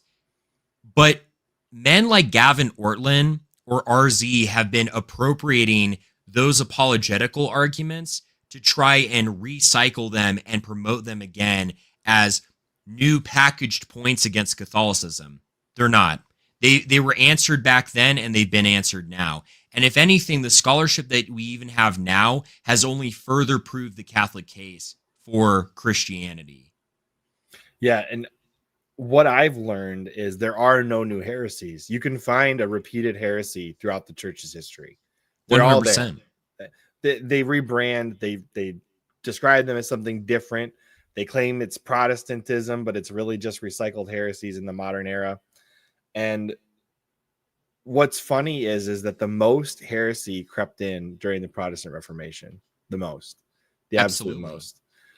You look at the way Scripture is handled now, and we default to Protestant scriptures that we turn into Catholic scriptures. Like, for example, even you quoting that you like the Revised Standard Version, Second Catholic Edition. We had to take a Protestant, a heretical scripture, and make it Catholic. That's why it's called Second Catholic Edition, because it's based on the Protestant version of the Bible. That's not right. And we need to stop doing that appropriation and instead become better than the evangelicals. Because this is something that's very frustrating, right? Like, yes, there are Catholic books written on the resurrection. Yes, there are books like The Case for Christ, but like Catholic edition written. But it's like, why is Lee Strobel, William Lane Craig, Gary Habermas, all these men who aren't Catholic, the leads on some of the most fundamental issues in apologetics? That's not right. And we need to reappropriate our heritage, right? We've become too lazy and tepid, and we need to be the lead on those evidential apologetics, those arguments for God's existence again. Because when we are not, we are sleeping on the corpus of wisdom given to us by Christ himself in his church. I think one of the things people throw out is Catholics need to dominate the culture. That is something we have to do, because when you just say Protestant Christianity is good enough, I can show my kids VeggieTales and The Chosen and take your pick, whatever is produced by a Protestant, that's good enough, and then I'll just fundamentally teach my kids Catholicism. No, we need to dominate the market. We need to actually have Catholic media or Catholic books or Catholic culture that dominates this place, so that your kids are growing up in a culture that is fundamentally Catholic. And you have to create a real alternative culture too. Yeah. Too many people conceive of a Catholic culture as this secular thing, but Catholic. This, it's like Tinder, but it's Catholic. Oh, it's like this, but it's Catholic. And it's like, no. That's not creating an alternative cringe. culture. That becomes cringe. Yeah. But someone said it the best. You can't outworld the world, right? Right. The world is going to always present, you can't have Nicki Minaj, but Catholic, or, this degenerate rap, but Catholic. It's like, you got to have like Enoch, where he's actually good and he's Catholic. And he's not trying to be somebody else. Absolutely. You have to have an unapologetical approach to creating art. I mean, look, he's had his faults or what have you, but you got to give him credit. I talk about him all the time, but Kanye, with his Christian music, his music.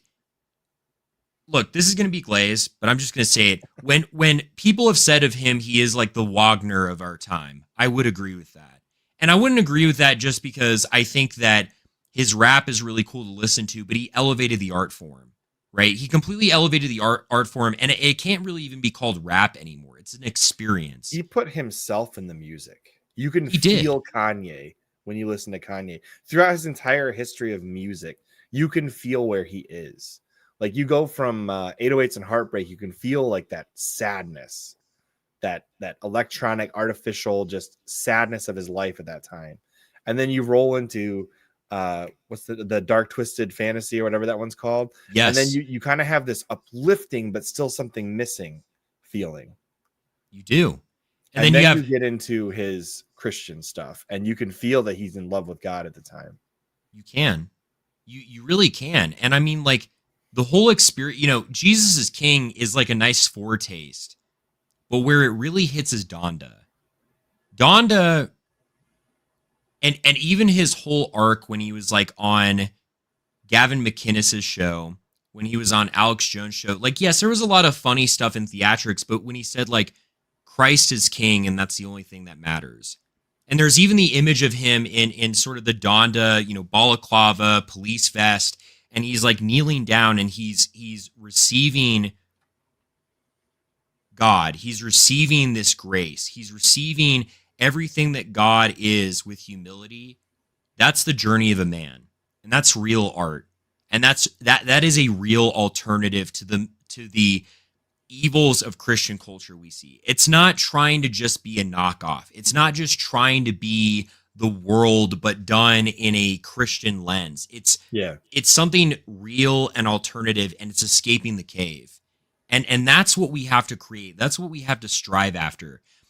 Blessed be God. The people who, people don't consider this for a moment, but there have probably been thousands of people that their journey and their walk with Christ started with the hyper jumper little dark age edit about Jesus. Yeah. I swear on that statement right there. It sounds sophomoric. It sounds silly. Why would just one simple edit be the introduction for someone considering a life with Christ? But when you see how that edit progresses, the furry, well, if you're not thinking about porn all day, what else are you thinking of? That it's silly, it's stupid, it's retarded, right. It's dumb. But a simple meme or a simple edit can be enough for somebody to open the door. It can be. Well, because that tweet that the edit starts with and then progresses into visioning the real and living God. What does that tweet signify? It's the world. It's the sexual revolution. It's everything that we've experienced in college and high school and growing up into adulthood, having sin thrown at us, junk food, video games. You're supposed to be happy. You're supposed to lull yourself in a sense of sleep. Get the job, get the girlfriend, and you'll finally be happy. And we have all those things and we're unhappy. And we're killing ourselves and we're committing suicide because we feel empty. But then beyond the veil, beyond that experience of reality that is so tepid and fragile and vain and shallow, is God. And God is this glorious light. He's this glorious, indescribable experience. Walking with him is more than anything we could ever know or fathom. It's theosis. It's becoming incorporated into him. It's a bond, a more intimate bond than that which we even had with him in the Garden of Eden. And that's what that edit signifies. It's not just simply a nice song and pictures of Jesus, but it's more. It's a reflection in art of the Christian life, peering beyond the veil, escaping the cave, escaping the matrix, whatever you want to call it. But that piercing the veil and looking beyond to face with God, that is what we are all striving for.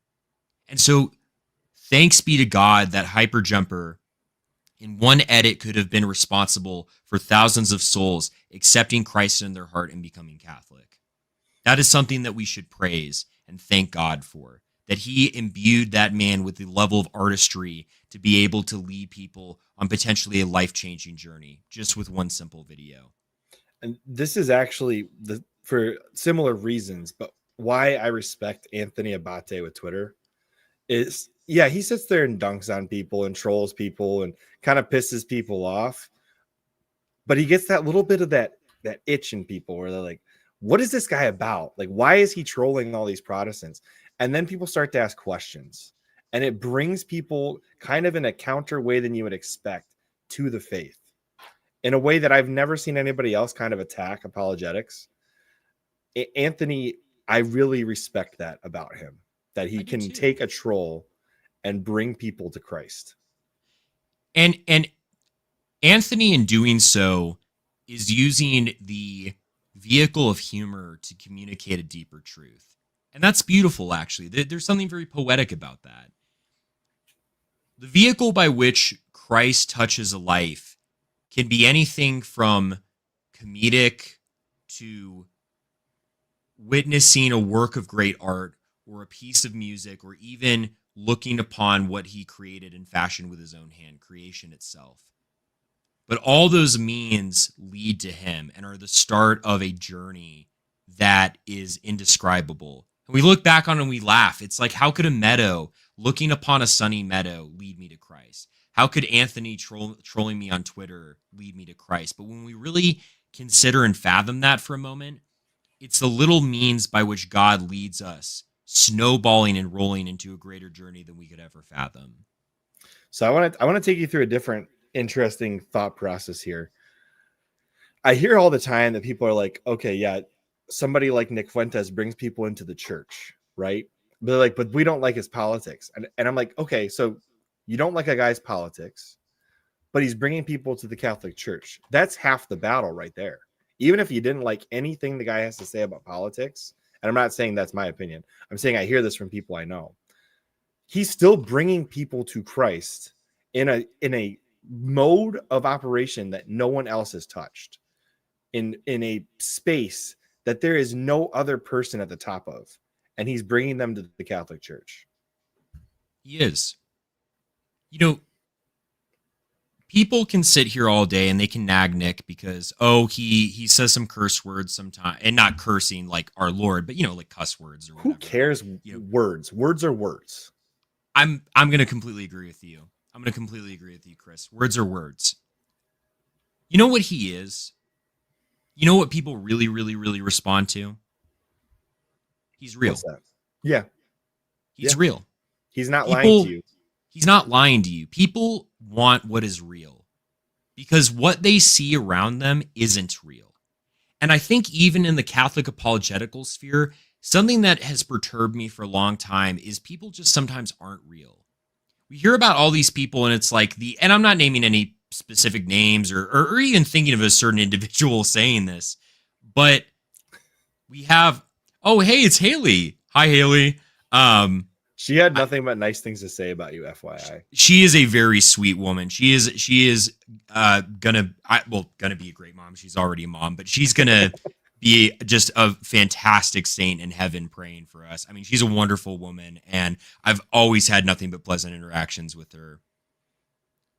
But people are looking for what is real. And I'm gonna be honest, if this is authentically who someone is, Blessed be God. Don't change a thing. Brandy, big old cigar, oh, well, I have an August bookshelf in the back, and this is the Tweed cast. And we're going to be talking about, Mozart's Symphony Number 5. If that is actually you, blessed be God, don't change a thing. But doing this for an act, doing this for a presentation, doing this for a minstrel show that we watch in your attempt to try and do apologetics, that isn't real. Maybe that attracts some people, but people are out here dying, and they're experiencing sin, and they're experiencing loss, and the pains of real life. And to have someone tell them, I've experienced that too. I've gone through that same experience. I've gone through the travails and trials that you have endured, and seen the ways that people have lived. And brother, I can tell you, the only thing that's going to save you is Christ and becoming Catholic. That's what people respond to. And that's what Nick has done for me, and has done for, I would even go so far as to say, thousands, maybe even millions of young men at this point. I have personally in my life known 20 people who have told me that they became Catholic because of the influence of Nick. And I don't mean to glaze too much. I know people don't think that you mean this when you say this. I would die for him. He is one of the only leaders on the face of the earth that I would say, if my death meant that he could continue to lead souls to Christ and do great work for God, then I'm ready. There's a saint that did that for St. Patrick. Are you aware of that? No. Was that St. Columba? No, not Columba. So St. Patrick and another saint were on a chariot together evangelizing Ireland. And the legend goes that God made the chariot driver tired, so he switched spots to St. Patrick. St. Patrick, sure. So he's driving the chariot, and the spear, because they were trying to kill St. Patrick, he was taking down the Druids. Spear hit the sleeping chariot driver, and he's a saint because he saved St. Patrick. Oh my goodness. They thought it was Pat. They thought they got him. It's like that clip. Got him. Ladies and gentlemen, we got him. That's real. The fact that he word was willing. Real, go ahead. The word real, though, I will say this. I think the better word would be authentic. Authenticity. I agree. Because you can't fake authenticity. People can say I'm real, but there is there's a version of you that is inauthentic, and if you promoted that to the world, people would not follow you. I agree. I completely agree. It's one of those things where, give me a guy who is like me and who is authentic and lives the life that I live, talking to me about the gospel. Don't give me a supermarket Safeway version. Don't give me a nice package. Give me what is real, right? Because that's our experience of the whole Christian life. It's not this like dressed up, airbrushed sort of walk with God. It's vibrant. It's violent. It's at times scary. It's joyful. It's the very essence of what it means to be alive. And to have an animated personality in front of us communicating that is what is authentic. And that's what we need more of. It can't be, look, we all put on a little bit of, and actually, I don't want to say that. We don't put on a show. Yes, we all try to present our best when we're on a show like this. I got dressed up. Most of the time I wear PJs around the house and stuff like that. I'm presenting my best with my, well, actually, I do like this shirt. You guys should get one. You do. Protect Catholic kids. You do. Avoiding Babylon one, but. Well, and Chris, that's who you are too. That's who you are. You wearing that shirt and wearing that beanie and wearing your headphones, that's who you are. And people need to see who you are. They don't need to see, well, I got my suit tailored down at Feynman and Goldman. And I had considered for this podcast, just for fun, putting on a suit like what Fuentes does just to mess with you. I thought that would be so funny, honestly. I did consider it briefly. Just like wearing the suit.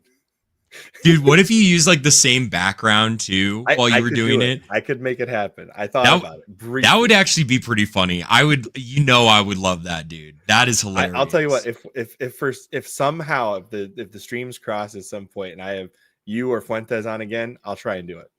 That sounds perfect. I'm all down with it. How funny would it be if I had Fuentes on and I dressed like him? Like he just That'd be pretty. to the dude in a suit.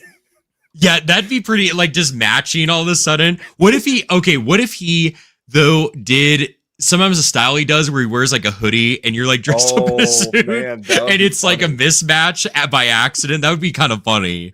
That would be great. Yeah, Taffy's got me. He said Chris wants to cross streams. Whoops. Dude, Taffy just loves to troll, man. He's always saying funny stuff in our chat. I'm just like, bro, man, you're getting me, dude.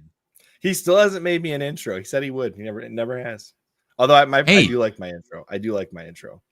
Taffy, you got to make this man. You got to make Chris an intro, bro. I've seen the intros you've made. You got to make this man one. I am a little worried. No, I'm just kidding. I'm not worried. It is what it is.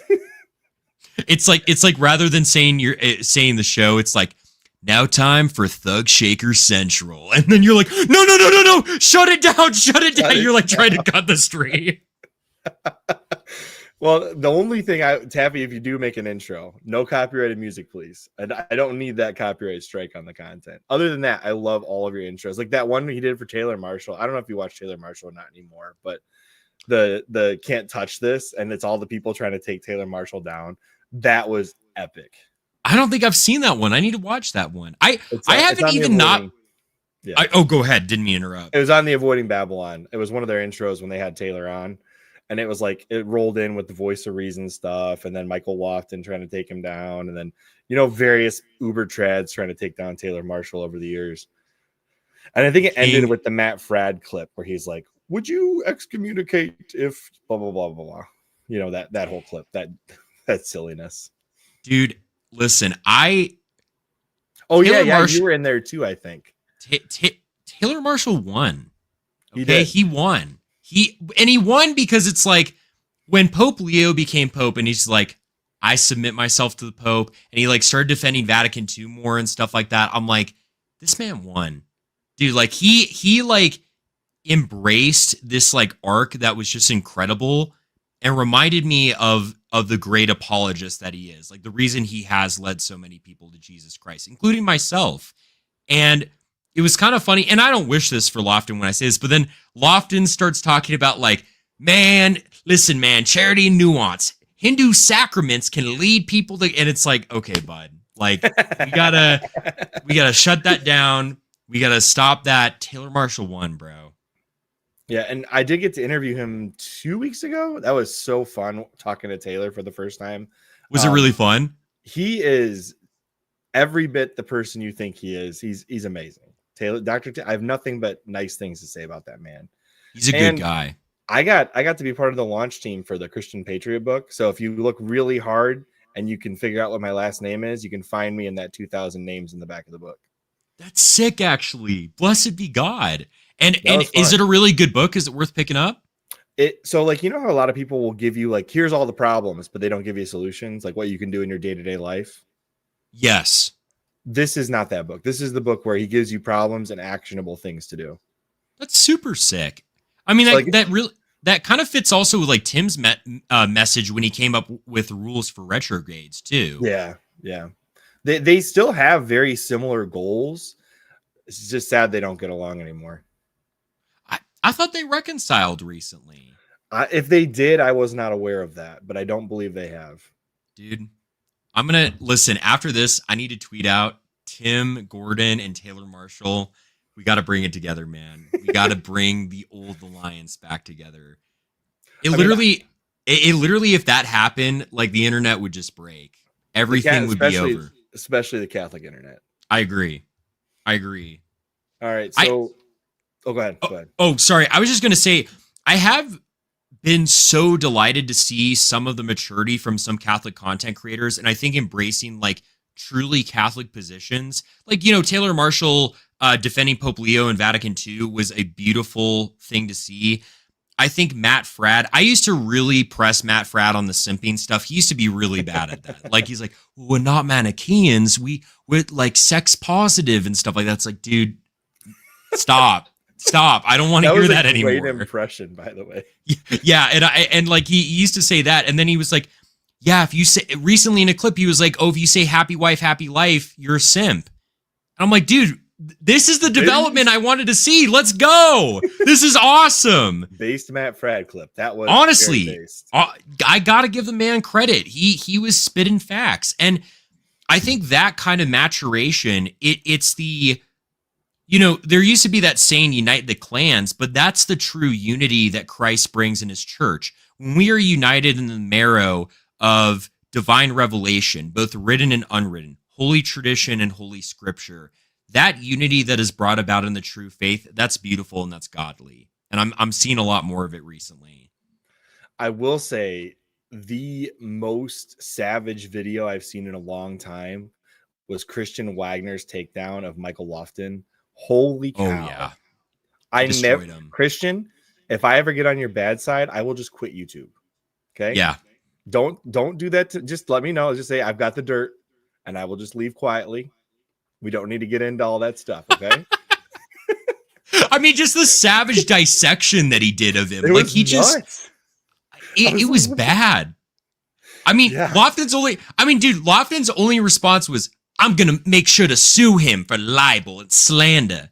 It's like, dude, you can't... I couldn't believe that. Dude, he can't do it either. Like, any lawyer would look at that case and be like, dude, you don't have a case here. Like, you know, mean words on the internet you can't sue for, pal. And it's not like it hurt his business. Nobody that watches Michael Lofton is going to pay attention to Christian Wagner's stream about him. No, and to be honest, you know, he used to say this about Taylor Marshall, but he is honestly the one running a cult. Like, all of his supporters, they just like hang on to every word. And when you try to like criticize Michael Lofton, they're like, you're saying that because you're an uncharitable, unhyperqualified, unnuanced, mad trad, schismatic, and you need to go worship your statue of Buddha and kiss it on the feet. And I'm like, dude, I literally like got my start and my like whole apologetical scene has been defending Vatican II and the Pope from like unjust attacks. Like, that one's not going to like work on me, you know? I had to do a double take because that's like the right profile picture, but then I realized it was flat. Theology and reason versus reason and theology. Good thing my channel is not big enough for him to even pay attention. No, it's real. It's real. I mean, you know, Lofton, I will say this.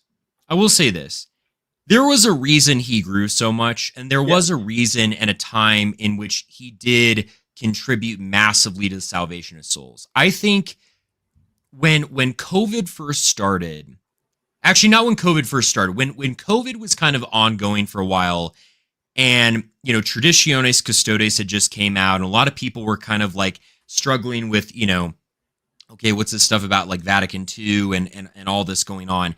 He was one of the only voices that I think showed that remaining faithful to all 21 ecumenical councils was actually the embrace of Catholic tradition, not its destruction.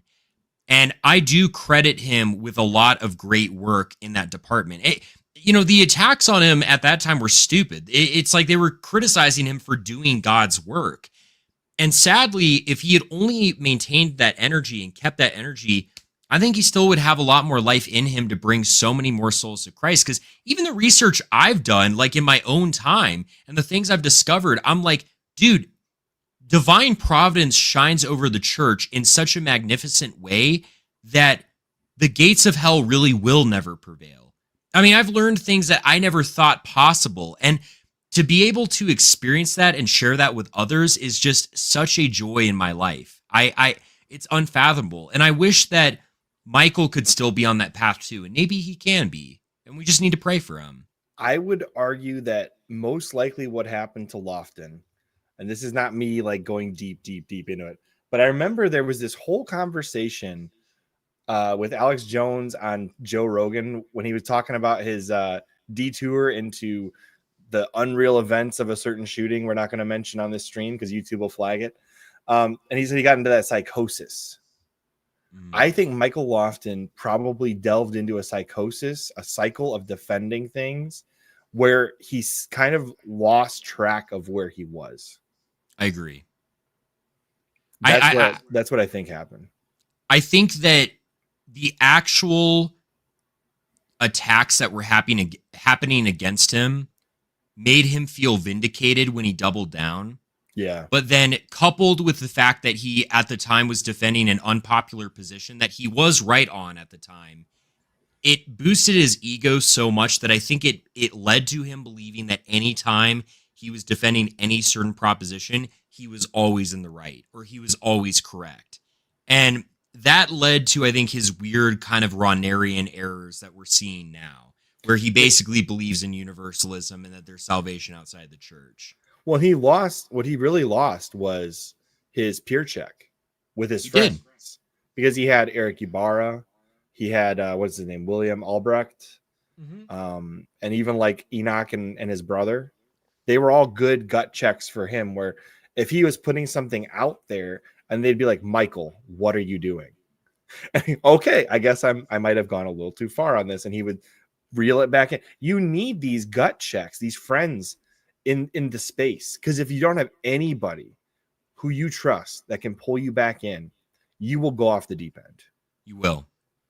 You really will. And it was sad because that was the height of his channel. I mean, they had incredible people on and incredible guests, and were really doing a good job, I think, of informing people on the depth of Catholic history and apologetics. And I hope he can get back to that. Yeah, I do pray for Michael Lofton and everybody else. PINESAP is my gut check, according to Taffy. He said he'd be crashing out 24/7 without you. Yeah, that's true. Sometimes Taffy, in our group chat, he can just say some things like he gets that dog in him, and I'm like, bro, we gotta reel you back in. You know, we gotta reel you back in. But then once he does, he hones in his energy and he becomes Super Saiyan.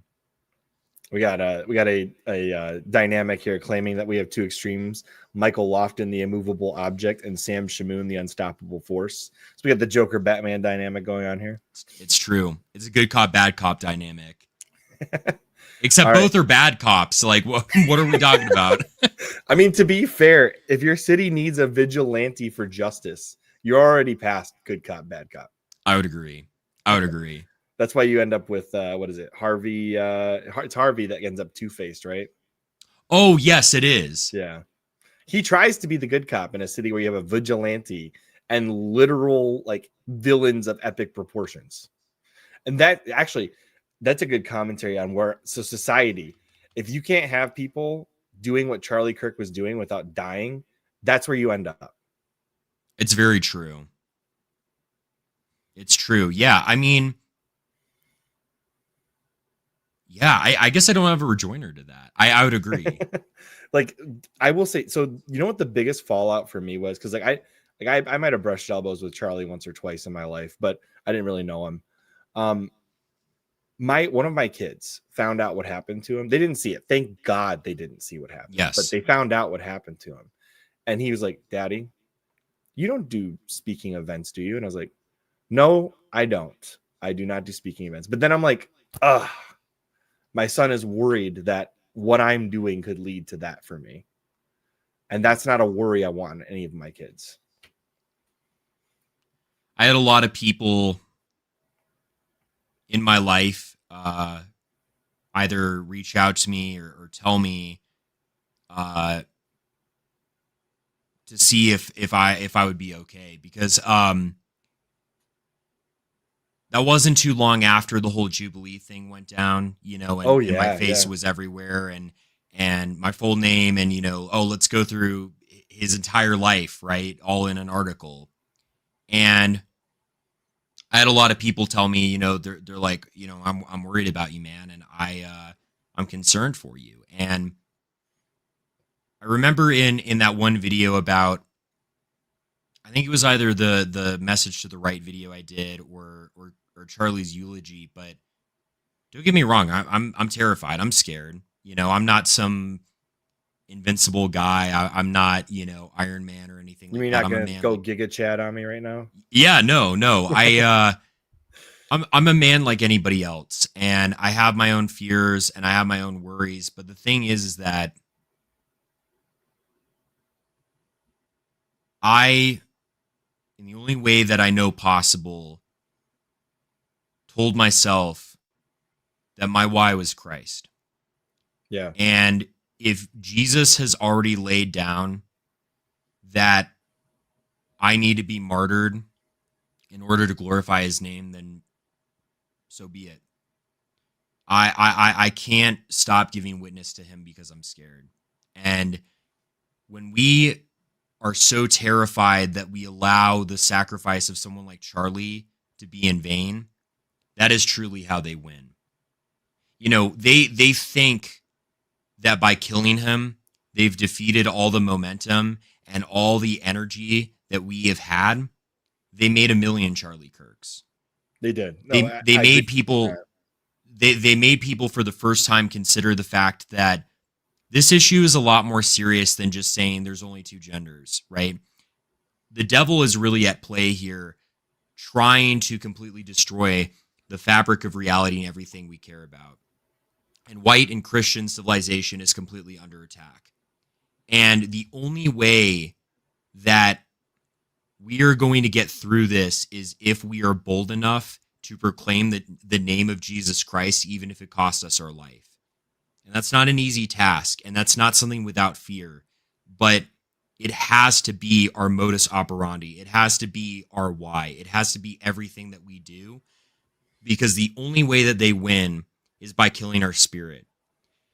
They can kill my body, they can riddle me with bullets, but they can't kill my spirit. And that's the one thing that they'll never have control over. And so if I have to live and I have to die proclaiming the name of Christ, then I welcome it. I know that we just went through this deep conversation, but you know what one of my favorite videos of Nick Fuentes was? It's What the was one your favorite where it's the I'm Still Here video. He talks about how people showed up to his house and he's still there, and people did this and he's still there, and he's still in the same place that he was before all the people started trying to attack him.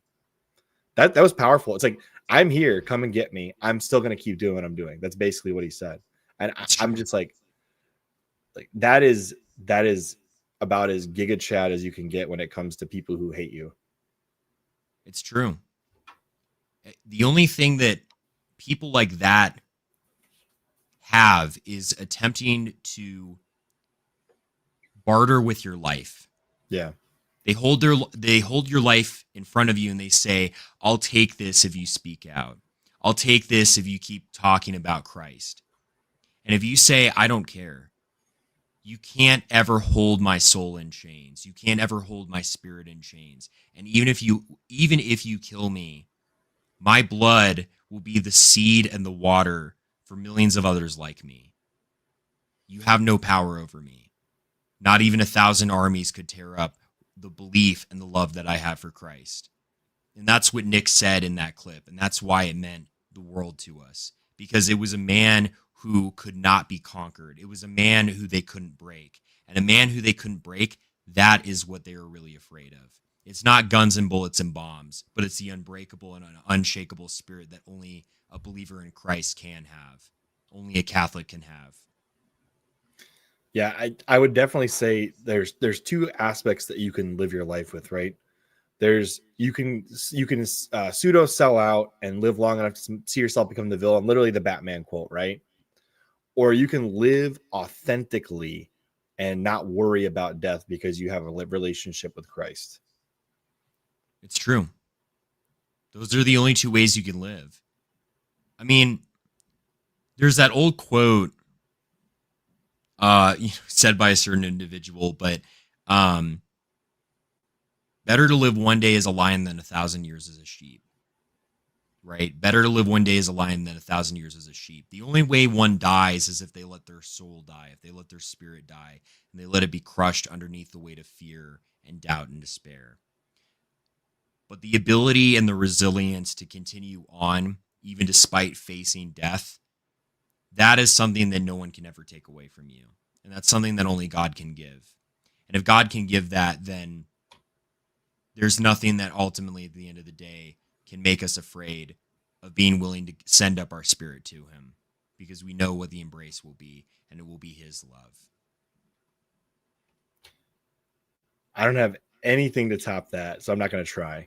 That was really That's great. okay. I That's loved okay. it. And really that's the essence of what you do with your Twitter spaces.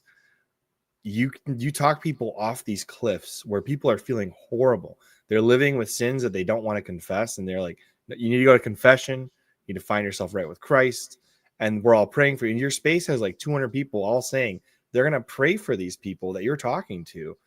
I can't imagine what it's like having to talk people down from that cliff, especially with some of the serious things they're dealing with. Like, how do you do it? How do you take people out of those dark places? Like, you don't know these people, most of them. Well, you know some of them, but most of these people, they're anon Groyper accounts that you may or may not know. How do you do it?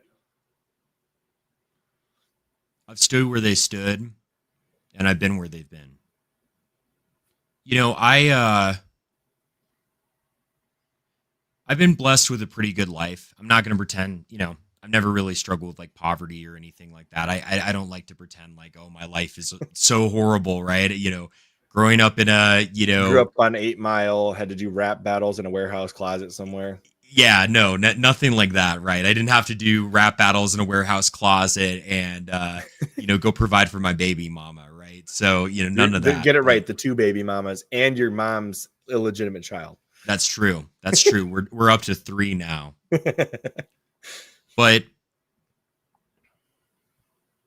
I have experienced the meaninglessness, the hopelessness, the angst, the despair, the sadness that comes from growing up in middle America. And that's something that I think millions of other people have experienced. And it's not because we're dealing with poverty, but we're spiritually impoverished. Because we're spiritually impoverished, we have experienced immeasurable pains beyond the likes of which many wouldn't even wish their worst enemy that kind of pain, that kind of suffering, that kind of experience. You know, going up to sorry, I'm trying to keep my composure, but you know, having to go up to my mom when I'm 16 and I tell her I've thought multiple times about killing myself because this experience of reality is not something I want to live in anymore. That does something to a man. And it does something in the sense that it makes you never wish that and want that for any other human being. You never, the amount of internal torment that I even still experience at times and I even still endure at times is not something that I would ever wish on my worst enemy.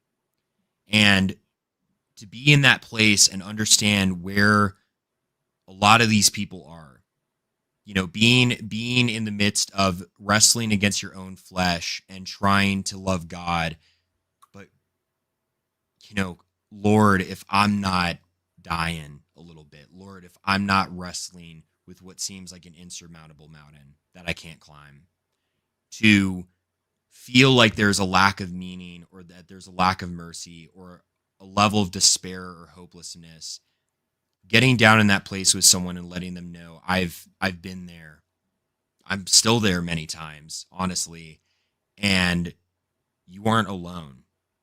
And even though I can't sympathize or empathize with the exact neighborhood you grew up in or the exact upbringing that you had or what your family was like or the sort of culture you were surrounded by, I know what it's like to feel that pain. I know what it's like to feel that lack of meaning. I know what it's like to not want to live your life anymore. And the only thing that I want someone in that position to know is that God loves you, man. It's not any more complicated than that. God loves you. Before you were even in existence, before this whole universe was even in existence, he willed you out of reality. He willed you out of reality. He willed so that you could be born and you could live a life full of joy and love and what it means to be alive, only to die and be subsumed into the light that is him and experience something even better than what Adam and Eve had originally experienced in the garden. That is significant. The fact that he in a moment's notice could have just snapped his finger. He could have not even lifted so much as a pinky and brought everyone into the kingdom of heaven, but instead he sent his only son to be incarnate and suffer death and suffer humiliation and trials and eternal torment worse than we could ever possibly conceive. That is somebody who loves you. And that is somebody who will always be there for you. And I don't care what kind of sins you've committed. I don't care what kind of dark place you've been.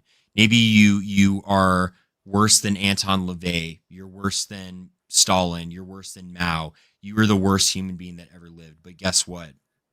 Before all of that, you are still made in the image and likeness of God. And it's never too late for that to be recovered in you. And so, because I have lived that and because I continue to live that, I think that I just want someone to hear the words that I wish I was told when I was in that place. And that's been my mission, and that's been my goal from the day he picked me out of it. Well, I have to say, I think the Groypers that follow you are in good hands when it comes to somebody who can get them out of those dark places, because not only are you correct, but you're poetically correct in the way that you deal with these things. Like, I don't know how you come up with those words. God gave you a gift of speaking in a way that is just, it is beautiful and simplistic at the same time, in a way that people need to hear. Does that make sense? Yeah. And yeah. I appreciate you doing that for young men. I think that ironically, I appreciate you saying the poetic words. I struggle with a lot of self-esteem issues and feeling like I don't have the words. But I think that in some ways that's good, because there's an old saying in art and, you know, movie making and cinema about show don't tell. Show don't tell. You know, I could try to describe to you the ocean and the waves and the ways that it crashes over the shore and what it's like when the water is rippling, but to see it with your eye and experience that emotion that only he can give you, that is what is significant. And I think that as much as I try to speak a certain way, or I try to have a certain affect to my voice or what have you, I rather only just at the end of the day want to show and not tell. And I think that's why, like, I try to find, you know, when I make a post online or whatever, like icons or art or some image that is but just a reflection of God's light. I think that has to be the mission, because that is more significant and does something more to people than anything I could ever say. Absolutely. Yeah, like I said, I've tuned into, I think, 3 of your Twitter spaces over the past month or two, and just the way you can go from like trolling simps to talking people off of cliffs and just getting them right in the right state of mind, letting them know you're praying for them. It's just impressive. I struggle with those kinds of like transitions. I'm not great at transitions, but I'm okay at conversation. I'm aware that I'm okay at conversation, but being able to transition from some funny, trolly, simp-based joke thing you're doing to just helping these guys who have nobody to reach out to, you know, or they don't realize they can reach out to God, so they reach out to you, and then you help them reach out to God. It's just, I'm so happy you're there for them. I hope that makes sense. It does. And I want to thank God that I don't think that's what he meant. I don't think that's what he meant.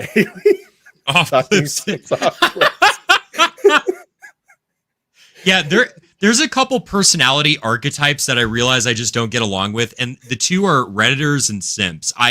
The verbose explanations for things and the smarmy, like, did he really just say that? Or the like simpy, like, actually, I mean, I remember I was trying to do like a data thing today, like this AI trainer thing, and I'm looking up one of the questions for it, and there's like a person on Reddit, guys, don't cheat on this. Just do the homework. I'm like, dude, this is why I do not like you guys. It's just everything has to be a rejoinder. Everything has to be smarmy. It's like, just be real. Just be authentic. That's all we're asking for. All right. So let's get into some silly questions because we're at the 2-hour mark. Let's have some fun now. Perfect. Yeah, that sounds great.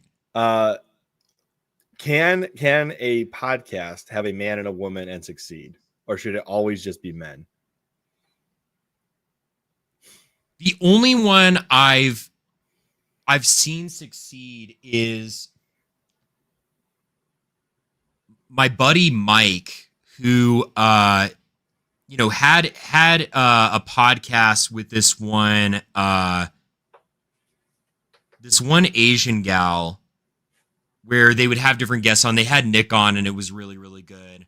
And I kind of had a crush on his co-host. I'm not gonna lie, she was pretty cute. That was the only podcast I saw where that kind of chemistry worked. But all other podcasts I've seen with men and women, the chemistry's off, man. It's just, it turns into like sappy, like he's trying to impress the girl and stuff like that. That's not what we want, right? We want real dude stuff. We want guys being dudes. That's what we want. See, I realized this recently. It's like Gen Z has been flooded with female opinions on like everything. Because who do you have teachers at school? It's majority women. There's a few men. Sometimes you get the Tim Gordon who accidentally gets himself canceled for calling BLM a terrorist organization, and he was 100% correct about that. But he still got canceled anyways. So there are the occasional good teachers out there that are men that somehow exist. I mean, but primarily you're going to see women, and that's not a dig against female teachers.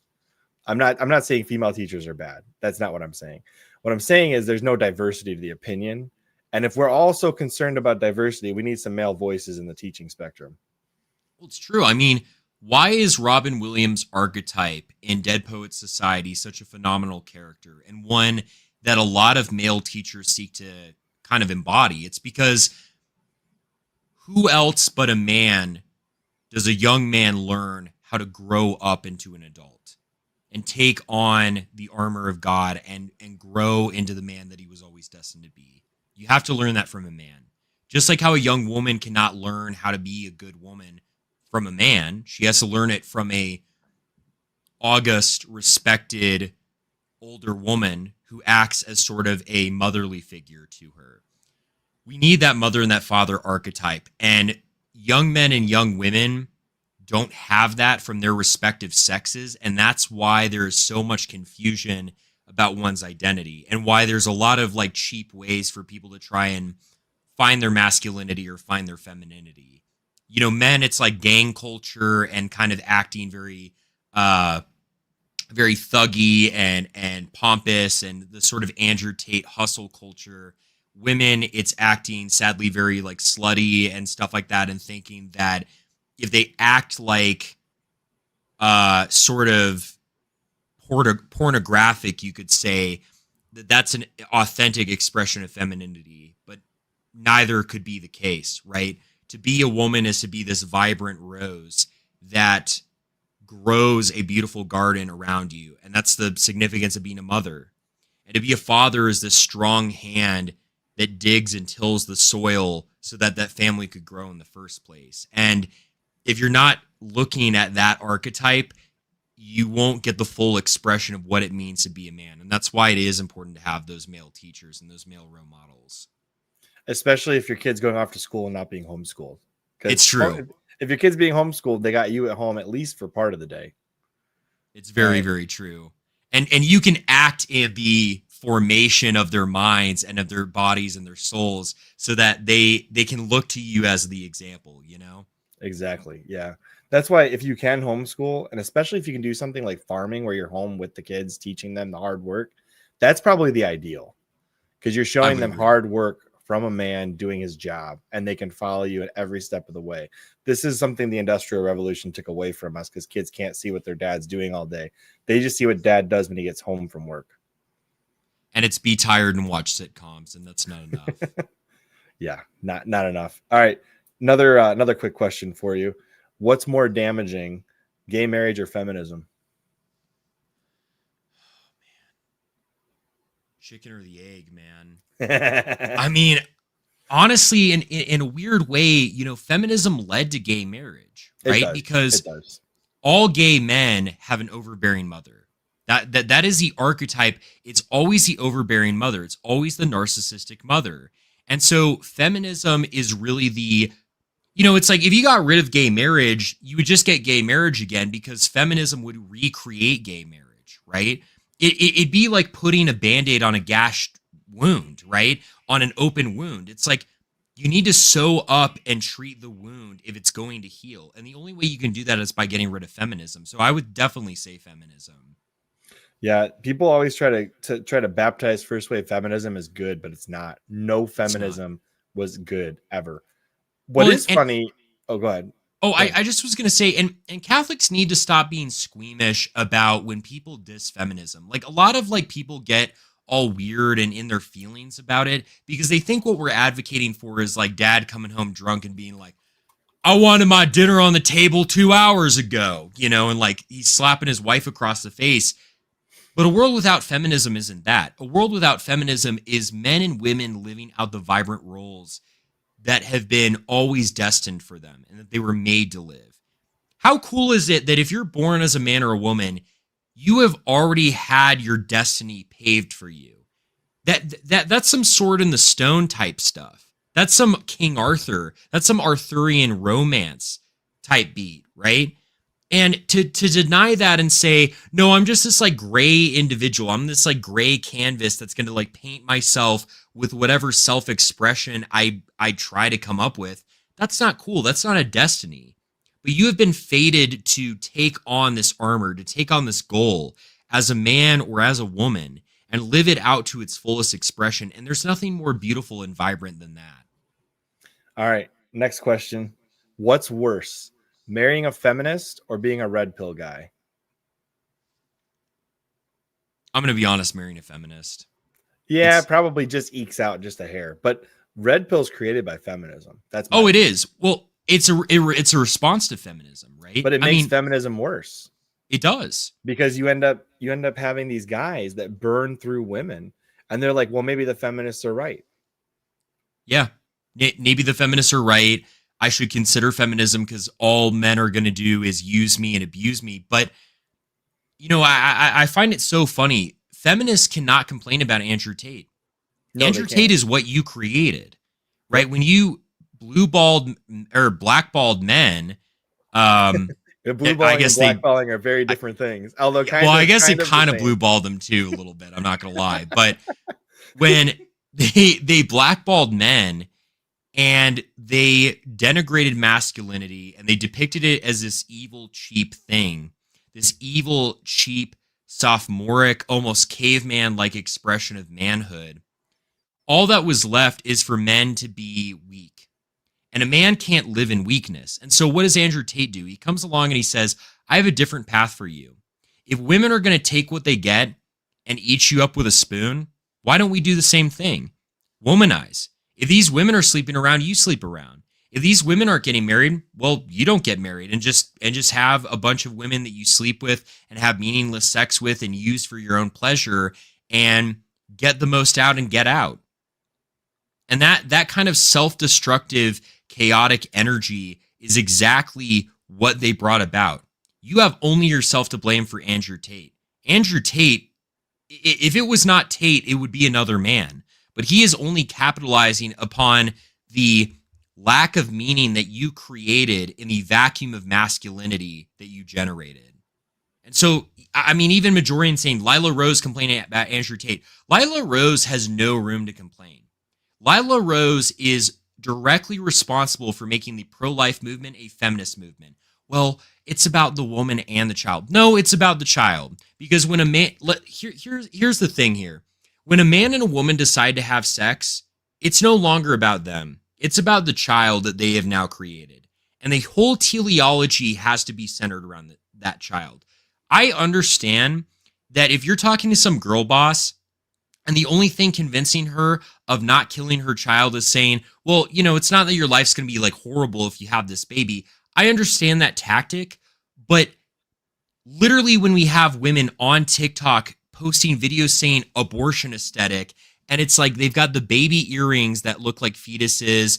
They're celebrating abortion or what have you. Those women should be in jail for murder because that's what they are. They're murderers. And I don't think just because they're cute and 20-something-year-olds, they should be excused for the crime of murder. They should be held fully liable for that crime. And people only excuse them because they're hot. They're hot young women. If these women were, 40-year-old dudes celebrating the same thing, they would rightfully be conceived as monsters and condemned as such. So I have a little anecdotal experience for you. You might appreciate this. So every year, my kids love doing the March for Life because they love holding up signs about babies because they're always like, Mom and Dad, when are we having more siblings? My kids want as many. One of my kids said, let's have 100 kids. I'm like, where am I going to put them all in this house? But okay, I'm glad you guys like that we have the kids.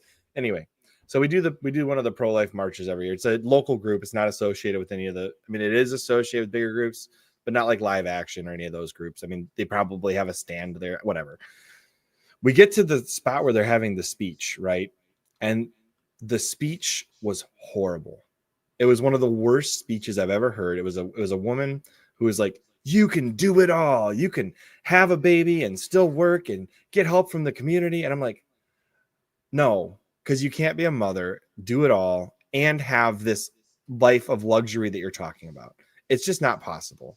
Stop trying to tell people that feminism and motherhood can be co-owners of the same life and soul. You can't be feminist and a mother and do it all. It's not possible. It's not possible. And whenever we say that, they always retort, oh, so the man just gets to play ball? No. I have always been critical of the selfish man. But here's the difference. The selfish man is still held responsible in our society. You know who's not held responsible? The women. And that's the real problem that no one wants to touch on. It's not being unfair. It's the fact that when a man acts selfishly or acts gross or sleeps around, he is always held liable. But when women do the same thing, they're given excuses. Oh, sweetie, it's okay. And even a lot of people in conservative and sometimes even many times even Catholic circles come up with excuses for these women. Oh, well, the reason she does this is because a man in her life. No, the reason she does it, if you truly believe that she has agency over her own actions, she needs to be held liable for those actions. Stop blaming it 100%. On the men. She's smart enough to know to not do that stuff. She should know better than to act that way. You know what I mean? Yeah. Yeah. And really, the only way the pro-life movement works is if you divorce feminism from it. You can't have feminism. Here, I am going to go on a little bit of a rant because a lot of people were like advocating for this like liberal pro-life group because they're like, well, it's like oppression and this and that. Can't be gay and pro-life. You cannot be a homosexual and be pro-life. You can't be a feminist and pro-life. You cannot be any form of liberalism and be pro-life because that is an inherently anti-life ideology. So we're not going to mend bridges. Anti-life. Yep. I agree. It is. It is. I mean, Father because John Hardin. They want you to have that choice. That is baked into liberalism. They do. Well, liberalism is based on hedonism, and hedonism, Epicureanism, is what creates a culture that has abortions in the first place. Yep. I want to have unmitigated levels of sex. I want to go and sleep with whoever I want and sow my wild oats. And when I'm held responsible for the consequence of my actions of doing that, I want to kill that child. That is the Epicurean formula and mindset of liberalism. And so to say that you're going to have pro-life liberals, give me a break. It's a self-defeating ideology. It is. And then the idea of having surrogates, like the only way you get to surrogates is when you've gone so far down the feminist trap that you have gay marriage and people who want to have kids in that marriage. 100%. 100%. You cannot get there any other way. And this is kind of why, look, I hate to say it. I know people are going to be like Michael Knowles and Matt Walsh, but like Catholics have to stop supporting Daily Wire, dude. I mean, all those guys when frickin' what's his name? Rubin? The Dave guy Rubin? who said I walked away from the left and he's a gay Jewish guy. Dave Rubin, right? Dave Rubin? Dave Rubin. Yeah. They all celebrated him child trafficking. Yeah. They're like, that's what he was doing. So good for you, Dave. So awesome. Look, conservatism is not enough. You have to be militantly Catholic. And I'm going to be blunt for a moment. You're going to be called far right for that. We are more right wing than right wingers nowadays. Just because we uphold the dignity of life at every stage, we don't even believe in abortion in a case of rape or incest, and we're completely against homosexuality and contraception. That is a further right position, just historically speaking, than even modern conservatives. And you have to be willing to be called that. Like, it's not that you're like you're not like a neo-Nazi or anything like that. Of course, that's anti-Catholic. But what's funny about them is like they always try to associate the far right with neo-Nazis, and yeah, that's not what that's not even close. National Socialism is on the left side. Well, and it's at the very least an archaeo-futuristic ideology. It's Nietzschean in nature, right? I mean, I know there's nuances with the trappings of that ideology, but it's Nietzschean. It is still heavily influenced by the Enlightenment, right? I'm waiting for Majorian to agree with you or not, because he's the Nietzsche expert over here.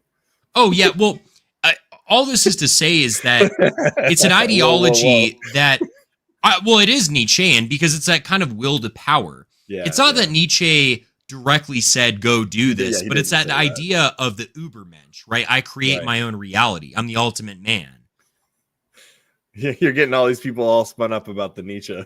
Let's not get carried away now. But what you're saying is correct. And really, if you want to say it's more right, yeah, it's more correct. It's more right. It is. It absolutely Catholicism is the only thing preserving that culture. You don't have any other religion that is actually defending what led to Christian civilization. You don't. The only thing is the Catholic teachings, the catechism, what we believe. It's what we believe, because even so-called trad religions like Eastern Orthodoxy, Metropolitan Jonah of the OCA straight up had a quote where he admitted that they don't follow the church fathers on contraception anymore. And you get some people like Craig Trulia who try to like cope about that, and they're like, yeah, well, it is wrong, but the church can defect. No, it can't actually. That's not the mystical body of Christ. If your church can teach a moral error that heinous, you don't believe in the Church of Christ, my dude. I'm sorry. I don't care about your weird little Rocor parish that's 20 people in the middle of Virginia. It's like, that is not the living body of God. The living body of God is the Catholic Church, and she will never change. She will always remain the same. Pope Michael somewhere in the middle of Kansas. That's so real. I mean, that's the true church right there, right? We got to go. My favorite office style documentary ever released on YouTube. That was a special documentary, and he was a nice guy too. He was a really nice guy. Allegedly, he might have reconciled on his deathbed. Allegedly, we could see him in heaven. We could. He won, dude. He honestly won for 30 years. A fake pope for 30 years, and then got to go to heaven. That would be an epic story to tell. That would be super. Well, hey, remember we have a canonized anti-pope. Which one? Saint. Let me check here. I think it's Saint Hippolytus. Saint who was? Is it Hippolytus? Is that how you pronounce it? Anti-pope. The nicest anti-pope. How do you pronounce Hippo? But then it's Litus. Isn't it Hippolytus? Hippolytus of Rome. Okay. Saint Hippolytus of Rome was an anti-pope. Interesting. I didn't realize we had an. Although I guess if you were an anti-pope but didn't realize you were the anti-pope, he reconciled before he was martyred. Oh, yeah. That was the real. That was the crux, the coup de grace of why he was a saint. He reconciled before he was martyred. Did you know there is a patron saint of Pope resignations? Really? Yeah. Is it Saint Celestine? So yeah, it's one of the Celestines. Yeah, Celestine V. Yeah, it's whatever the last Celestine was. That would make sense. Yeah, because he resigned. They basically made a ascetic monk the Pope, and he had no business running, because at the time you had to also be a politician, have the papal monarchy thing going on. He was not equipped to be that, so he kind of put himself off in a corner somewhere. And then the exact thing that happens with Benedict happens with him. After he resigns, he is basically forced to remain in Rome, because if he leaves and somebody captures him and they start like worshiping him like essentially his own papal cult, that could lead to very big errors of faith. And I think that's why Benedict remains in the Vatican for the rest of his life, essentially post papacy. Well, because remember, like you had Patrick Coffin and a couple figures talking about Benedict. Yeah, it was such a stupid error. I mean, it literally like nobody believes in it anymore. Like people believed in it for like a couple months and then just stopped when he passed away. Okay, what would be worse, finding out the Diamond Brothers were right, or finding out that that any of the random Protestant sects were correct? Oh, definitely the Protestant sects. I mean, because the Diamondites, like, they just get a couple things wrong on like baptism of desire and baptism of blood. Fair enough. But like, they like a lot of their other like Majorians they bring up. That would be the worst. Oh my goodness, that would be the worst. Could you imagine? Planet Kolob and everything, and you're making your own planets, and you have spirit children and a spirit wife. That would be horrible. That would be awful. Oh man, just like Joseph Smith drew it up. Majorian, you're just keeping us laughing, and I appreciate it. Okay, I've almost run out of feminist questions I can ask you. That's okay. Trans feminist or gay feminist? What's worse? Being trans is like an advanced step of being gay, so I'd say trans. Like being the thing with being gay is absolutely repulsive and disgusting, but like at least you still look like a normal person if I see you from afar. You know, if you're not doing like crazy stuff, right? Like the body modification stuff, yeah. Absolutely. And so that's why, you know, when people do decide to turn from that lifestyle, it is a lot easier in terms of like, you don't look it. You don't have to be that way, right? But like there's that phenomenon with human beings, the uncanny valley. Like when we see something that's human looking, but it's just off enough that it makes us uncomfortable. All trans people look like that.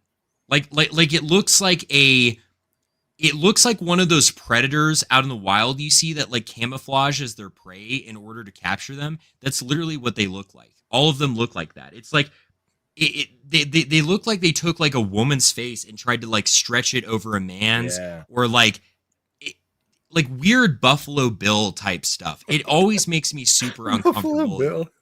Yeah, like super perturbed and super uncomfortable. It's disgusting. We got DoorDash. My goodness, DoorDash Thomas, let's go. DoorDash Thomas is the trans DoorDash Thomas because he's the DoorDash Thomas. Anyway, sorry. Terrible joke. All right. Whoa, I did it again. Whoa. DoorDash. Yeah, DoorDash Thomas. Anyways, Layla Rose. Oh my gosh. Okay, that was my biggest complaint with the live action gala. Why are we bringing former OnlyFans stars to the live action gala and taking pictures with them? Chris, listen. You don't believe in mercy, man. She's just like Saint Mary Magdalene. You know, because she decided to quit OnlyFans a month ago. And I hope that you're being sarcastic. I am completely being sarcastic. Thank God. I literally, I had schisms on my Instagram account because I went so hard on the Nala Ray issue. And people are like, well, it's not your right to judge her walk with Christ or whatever. Actually, it kind of is, considering she hasn't changed a whole lot. Right? I mean, she's still doing the videos where it's like, attracting simps. She's just doing the conservative version. Yeah, I mean, she's still licking like the ladle and doing like weird sexual faces. That was so bizarre. It was so bizarre and disgusting. And we all know a woman who used to be in that world who actually repented. Bree. You know, Bree actually repented of her sins, and she actually changed her life, and she's actually been humble about her walk with Christ. And I have been more than supportive of her. I do admit there was one time where I can't remember. Oh my goodness. The gentleman who I'm mutuals with him on Instagram, he converted from Eastern Orthodoxy. Great guy. I'm trying to remember his handle. He had seen some worrying stuff, but she clarified what it was, and then like it was nothing. We had jumped to conclusions way too fast, but like she is a good woman. She is a saint in the making if she is already not one. And she literally took a year off social media to change her life, right? Nala jumped one moment literally shooting videos of herself in the most disgusting positions to then just being like, oh, I'm a born again Christian and let me do my podcast tour and, you know, expand my bank account. Oh, I'm also going to keep my OnlyFans open so I can cash out on everything because, you know, I just need to support myself in wherever she lives, like the Hollywood Hills or whatever, you know. Oh, you know, she's just a martyr. She is just, you know, living the life of someone who's being meek and poor. Give me a break, dude. Give me a break. It's like, I'm so tired of the grift of like former OnlyFans women and stuff like that jumping the next month into the like, I'm a Christian shtick when they have not taken the time to sufficiently repent and atone for the sins that they have committed. This is the only reason you need for Michael Knowles to never interview her. Even if she was 100% truthful, why didn't he interview Bree? Why did he pick? I agree. I'll never understand how Michael Knowles could have such a blind spot to interview Nala Ray instead of Bree Solstad. I agree. I literally cannot justify. Like, I like Michael Knowles in a lot of ways. I think he's does a lot of good for the Catholic Church. But I'll never understand why he put himself through that humiliation ritual where he's defending a woman who clearly still has the tendencies of an OnlyFans star. I agree. Bree has an inspirational story. Bree is an example of what it means to repent and walk with Christ and seeing the light that Christ pours out into someone's life. Nala is the example of someone who found a new grift. It is You're not wrong. You're not wrong. Yeah. The trad woman thing is a grift, right? I mean, look, I joke all the time about being a fake seller or whatever. I mean, I am, but like, I'll just be for real. The one reason I have always preferred women who are a little bit more like alternative looking or whatever, not like in terms of their values, but you know, like goth or what have you, is like, I know what I'm getting. Like, they're honest about who they are. But the whole like trad wife thing, and I don't mean being an actually traditional wife. You should marry a woman who wants to be actually traditional in her values. But the My trad wife's wife not thing, even on social media. She's more trad than the trav wives. that's what I'm saying. She's more trad than the trad wives. But the women, I just baked a pie and look at this sundress. But oh, also the sundress has like all of my cleavage showing, and you know it's cut short, and I have bare feet in the. It's like, this is an act. This is like, I'm gonna be honest. This is trad porn. That's what it is. It's like guys being like, oh my goodness, I just wish you were my wife. And dude, I saw the worst thing recently. Okay, it was like. It's like what you're saying, it's like conservative porn. It's basically like, this is what you want, and I'm showing it to you in your face. I think it was Riley Gaines doing a pregnancy photo shoot, and I was like, why would you post this? Really? Yeah, it's like they're showing off the stomach, and it's like, no, I don't want. I didn't like the conservative dad's calendar in the first place, but I really don't like this weird selling you trad wife conservatism online with pictures. It's gross. I don't like it. Because anytime you criticize it, it's like, but I'm just celebrating motherhood. No, you are, dude, you're naked. Like, stop. Do not do this. I don't need bikini. Like, all these conservatives want to go to like being Democrats from the 90s. They don't truly want to return to a time that was defined by modesty and virtue. They just want to like turn back the clock 10 years ago. That's about it. Right? I mean, the conservative calendar was exactly that. Oh, well, these babes ain't trans. Well, I don't care, dude. It's like they're, you know, like, hey, at least she doesn't have a penis. I'm like, dude, like, okay. Can we just not have women scantily clad? Like, that's all I'm asking. You're killing me, PINESAP. You're killing me. Yeah, that's all I'm asking for. I mean, why don't we get the burqa calendar? Can we do that? Can we get the burqa calendar? It's like, oh, listen. Calendar. Yeah, it's like, listen. Oh, bro, you can see a little bit of her eyelid in this one. So scandalous. You know, it's like. Okay, look, I'm friends with Religious Hippie, but the burqa edit of Christian Wagner and her in the cigar bar lounge was hilarious. That's pretty funny. That was the funniest. Like, of all, like, there was edits of like Whoopi Goldberg and just random stuff with Christian Wagner in the basement of the cigar bar, but putting the burqa woman next to him and saying that was Religious Hippie was hilarious. That's super funny, actually. Even like people that are like mutuals, we all thought it was kind of funny. That's super funny. I love that, actually.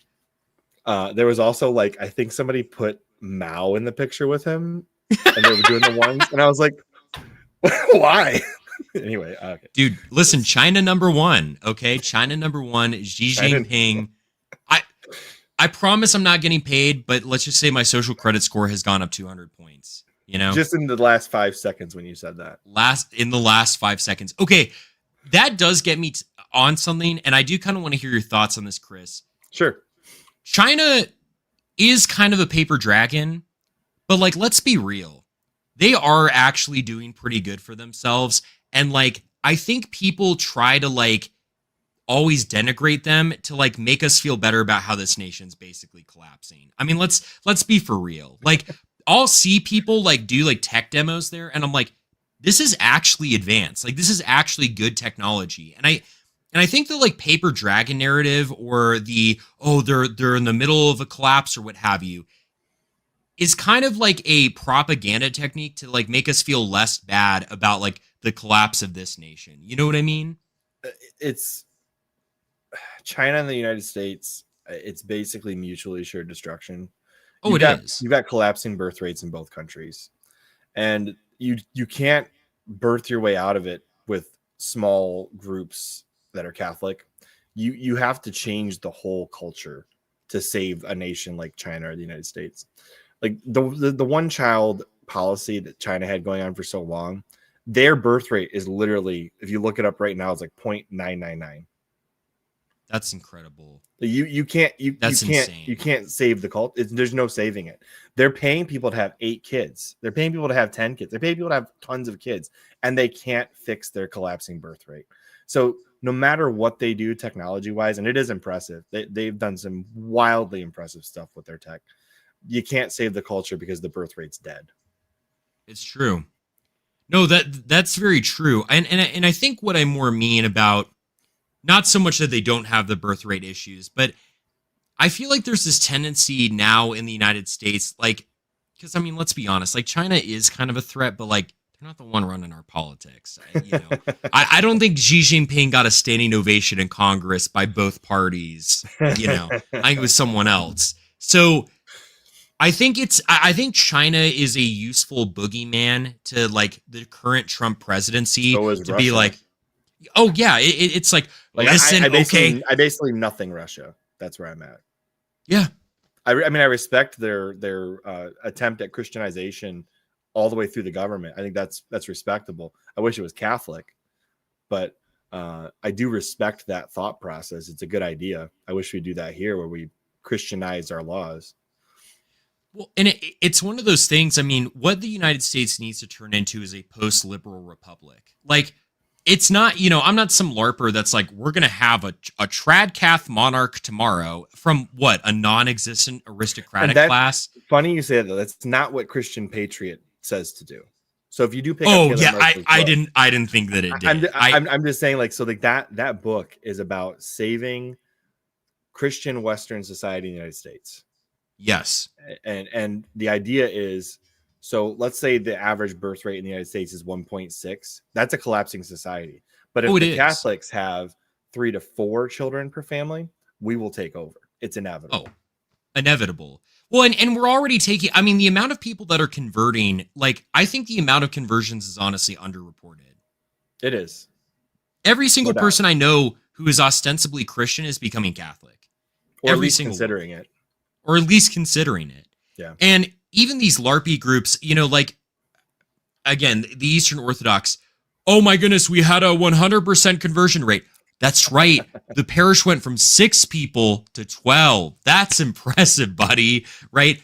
Meanwhile, I'm watching parishes in Denver that it's like they're gaining like 300 new people every single year. Like, they have to have like 5 masses on a Sunday, and even then it's like filled to the brim. Like, Our Lady of Lourdes in Denver, which is like a neighborhood parish, every single mass I go to, every single pew is filled. Every single pew is filled, and it's young families, and it's kids, and it's people who've just converted. And I'm like, that is taking over. That is going to take over, I just want to point out that Drew is correct, except he forgot the Sanhedrin. That's true. That's true. He forgot the Sanhedrin. Oh, I had to. Listen, All right. they've got tunnels all across this country. I'm sure they can. I'm sure they can muster something up. You I'm know, hoping that Drew will laugh at that. I think he will. We'll see. But all right, yeah. And then Majorian, Mormons love me. Anyway, Mormons. Here's the thing. oh, you know like, what? He's not wrong though. He's not wrong. I forgot. There's a reason he said that. I don't know if he wants me to say it on stream, so I'm not going to. Oh, Mormons will all convert or be nothing. Their prophet just died. By the way. Oh yeah, that's right. Whatever his name was, it Russell something? Oh really? Yeah, he was like Did he just die? years old. Yeah, he was something 100 something years old. Russell Nelson, is that the right name? I think it's Russell Nelson. Yeah, I think that's right. Oh my goodness, 7 hours ago? Dude, this happened today. Yeah. Dude. Listen, if Jehovah's Witnesses could continue on after the death of multiple prophets and prophecies, I think the Mormons will survive. I'm sad that Drew did not laugh at my joke. I'm so sad. Drew, I'm sad. I'm just telling you right now. You had it almost right. You just forgot the one group. All right. It's crazy. Hey, you know what? I have to say, I was surprised. Tell me what you think of this. People were going almost harder at Nick for not blaming a certain country for Charlie Kirk than they normally do when he blames a certain country for everything else. What the heck causes something like that? Like, how does he get called out for not buying into a conspiracy theory with very little proof when in reality he usually is right on the money with this stuff? Like, why the heck are people going after him for that? Notice the people who are. Candace Owens, Milo Yiannopoulos. You know, I don't think Tucker did, but he's kind of in that circle. Tucker's in a weird spot. He's friends with like both. He like tries to both sides these things. He tries to, right? All these people that have a bone to pick with him. All these people who, by the way, years ago called him anti-Semitic for the stuff that he says, right? But then suddenly they wake up on the Middle Eastern country question and they're more red-pilled than he is. I don't think so. It's an op. That's what it is. Because you have to consider, after Charlie Kirk died, he gave one of the greatest eulogies of any content creator. That was amazing. I will say he gave the greatest eulogy. Not one of the greatest, the greatest. That was amazing. Yes. And you had, I mean, I remember not Eric Sammons. What's his name? Meaning of Catholic. Timothy Flanders.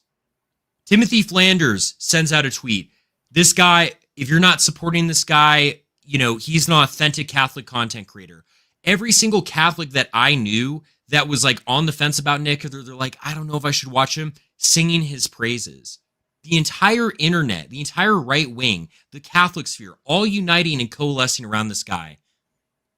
The enemies of Nick were terrified because he's winning hearts and minds. So what do?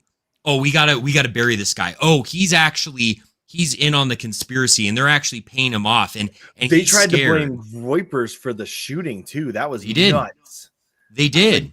At no point could you convince me that a legitimate Groyper did that.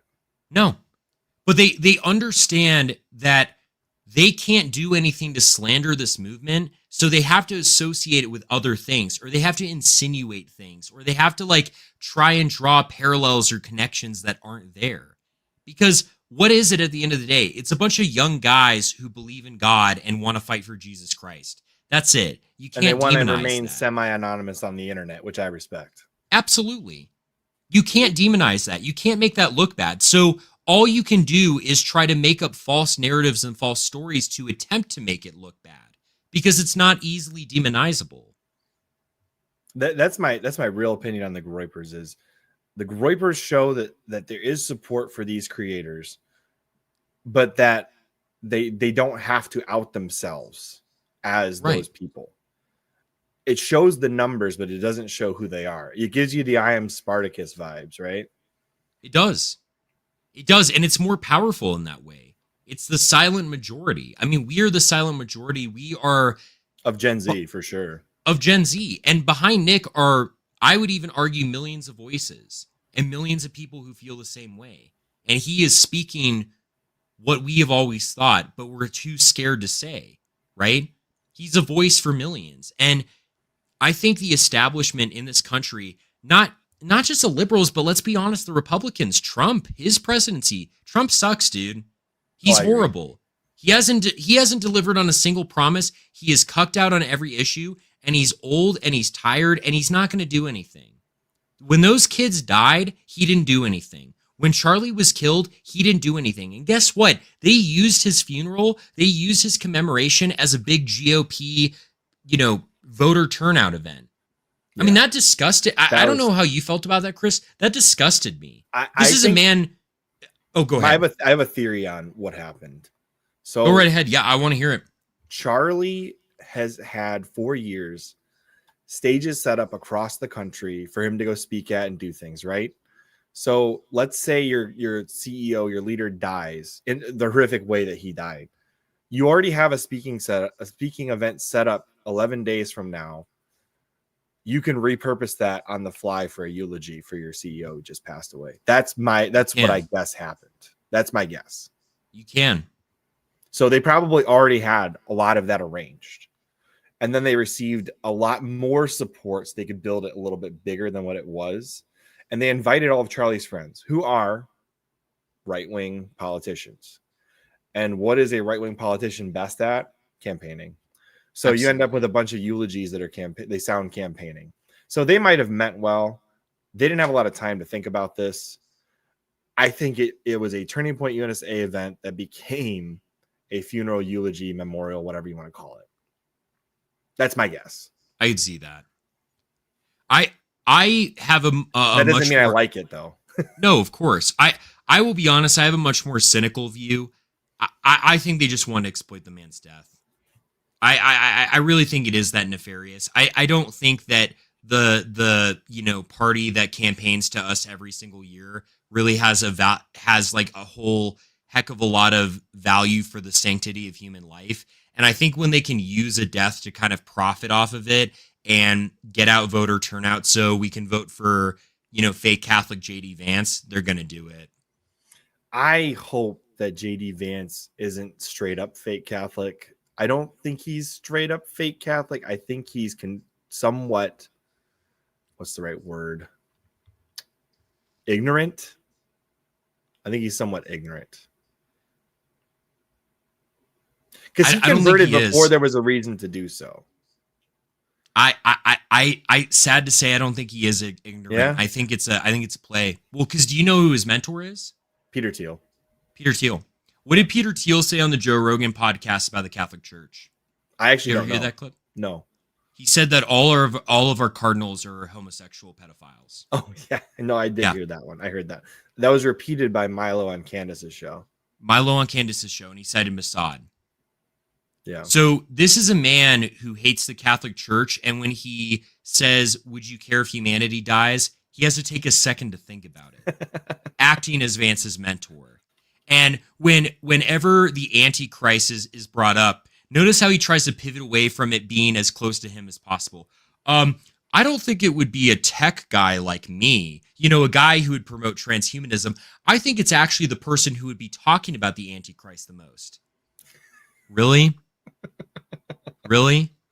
So this is the guy who's mentoring Vance. And then who do we have as Vance, his profile of faith? Supporting the pill that leads to abortion. That was bad. I can't believe he did that. That was my biggest. If I had to pinpoint the biggest misstep of JD Vance, that was it. Yep. Overseeing the largest expansion of IVF in this country. Goes on Joe Rogan's podcast. I just want to appeal to the normal gay guys. Dude, that's not Catholic. That's not Catholic at all.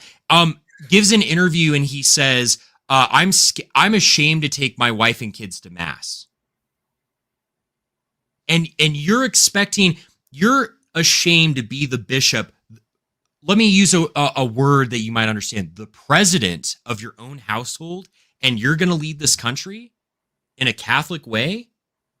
I don't think so. I see him a mile away, and people can say I'm being harsh on him and stuff like that. I'm sorry, his pandering to us and stuff like that, it's political theater. He just wants our vote. I don't think that he takes his conversion seriously. I don't think that he takes his faith seriously, because if he did, he would be willing to go out on a limb and even suffer rebukes for giving witness to Christ. I wish he would have just kissed the Pope's ring. I agree.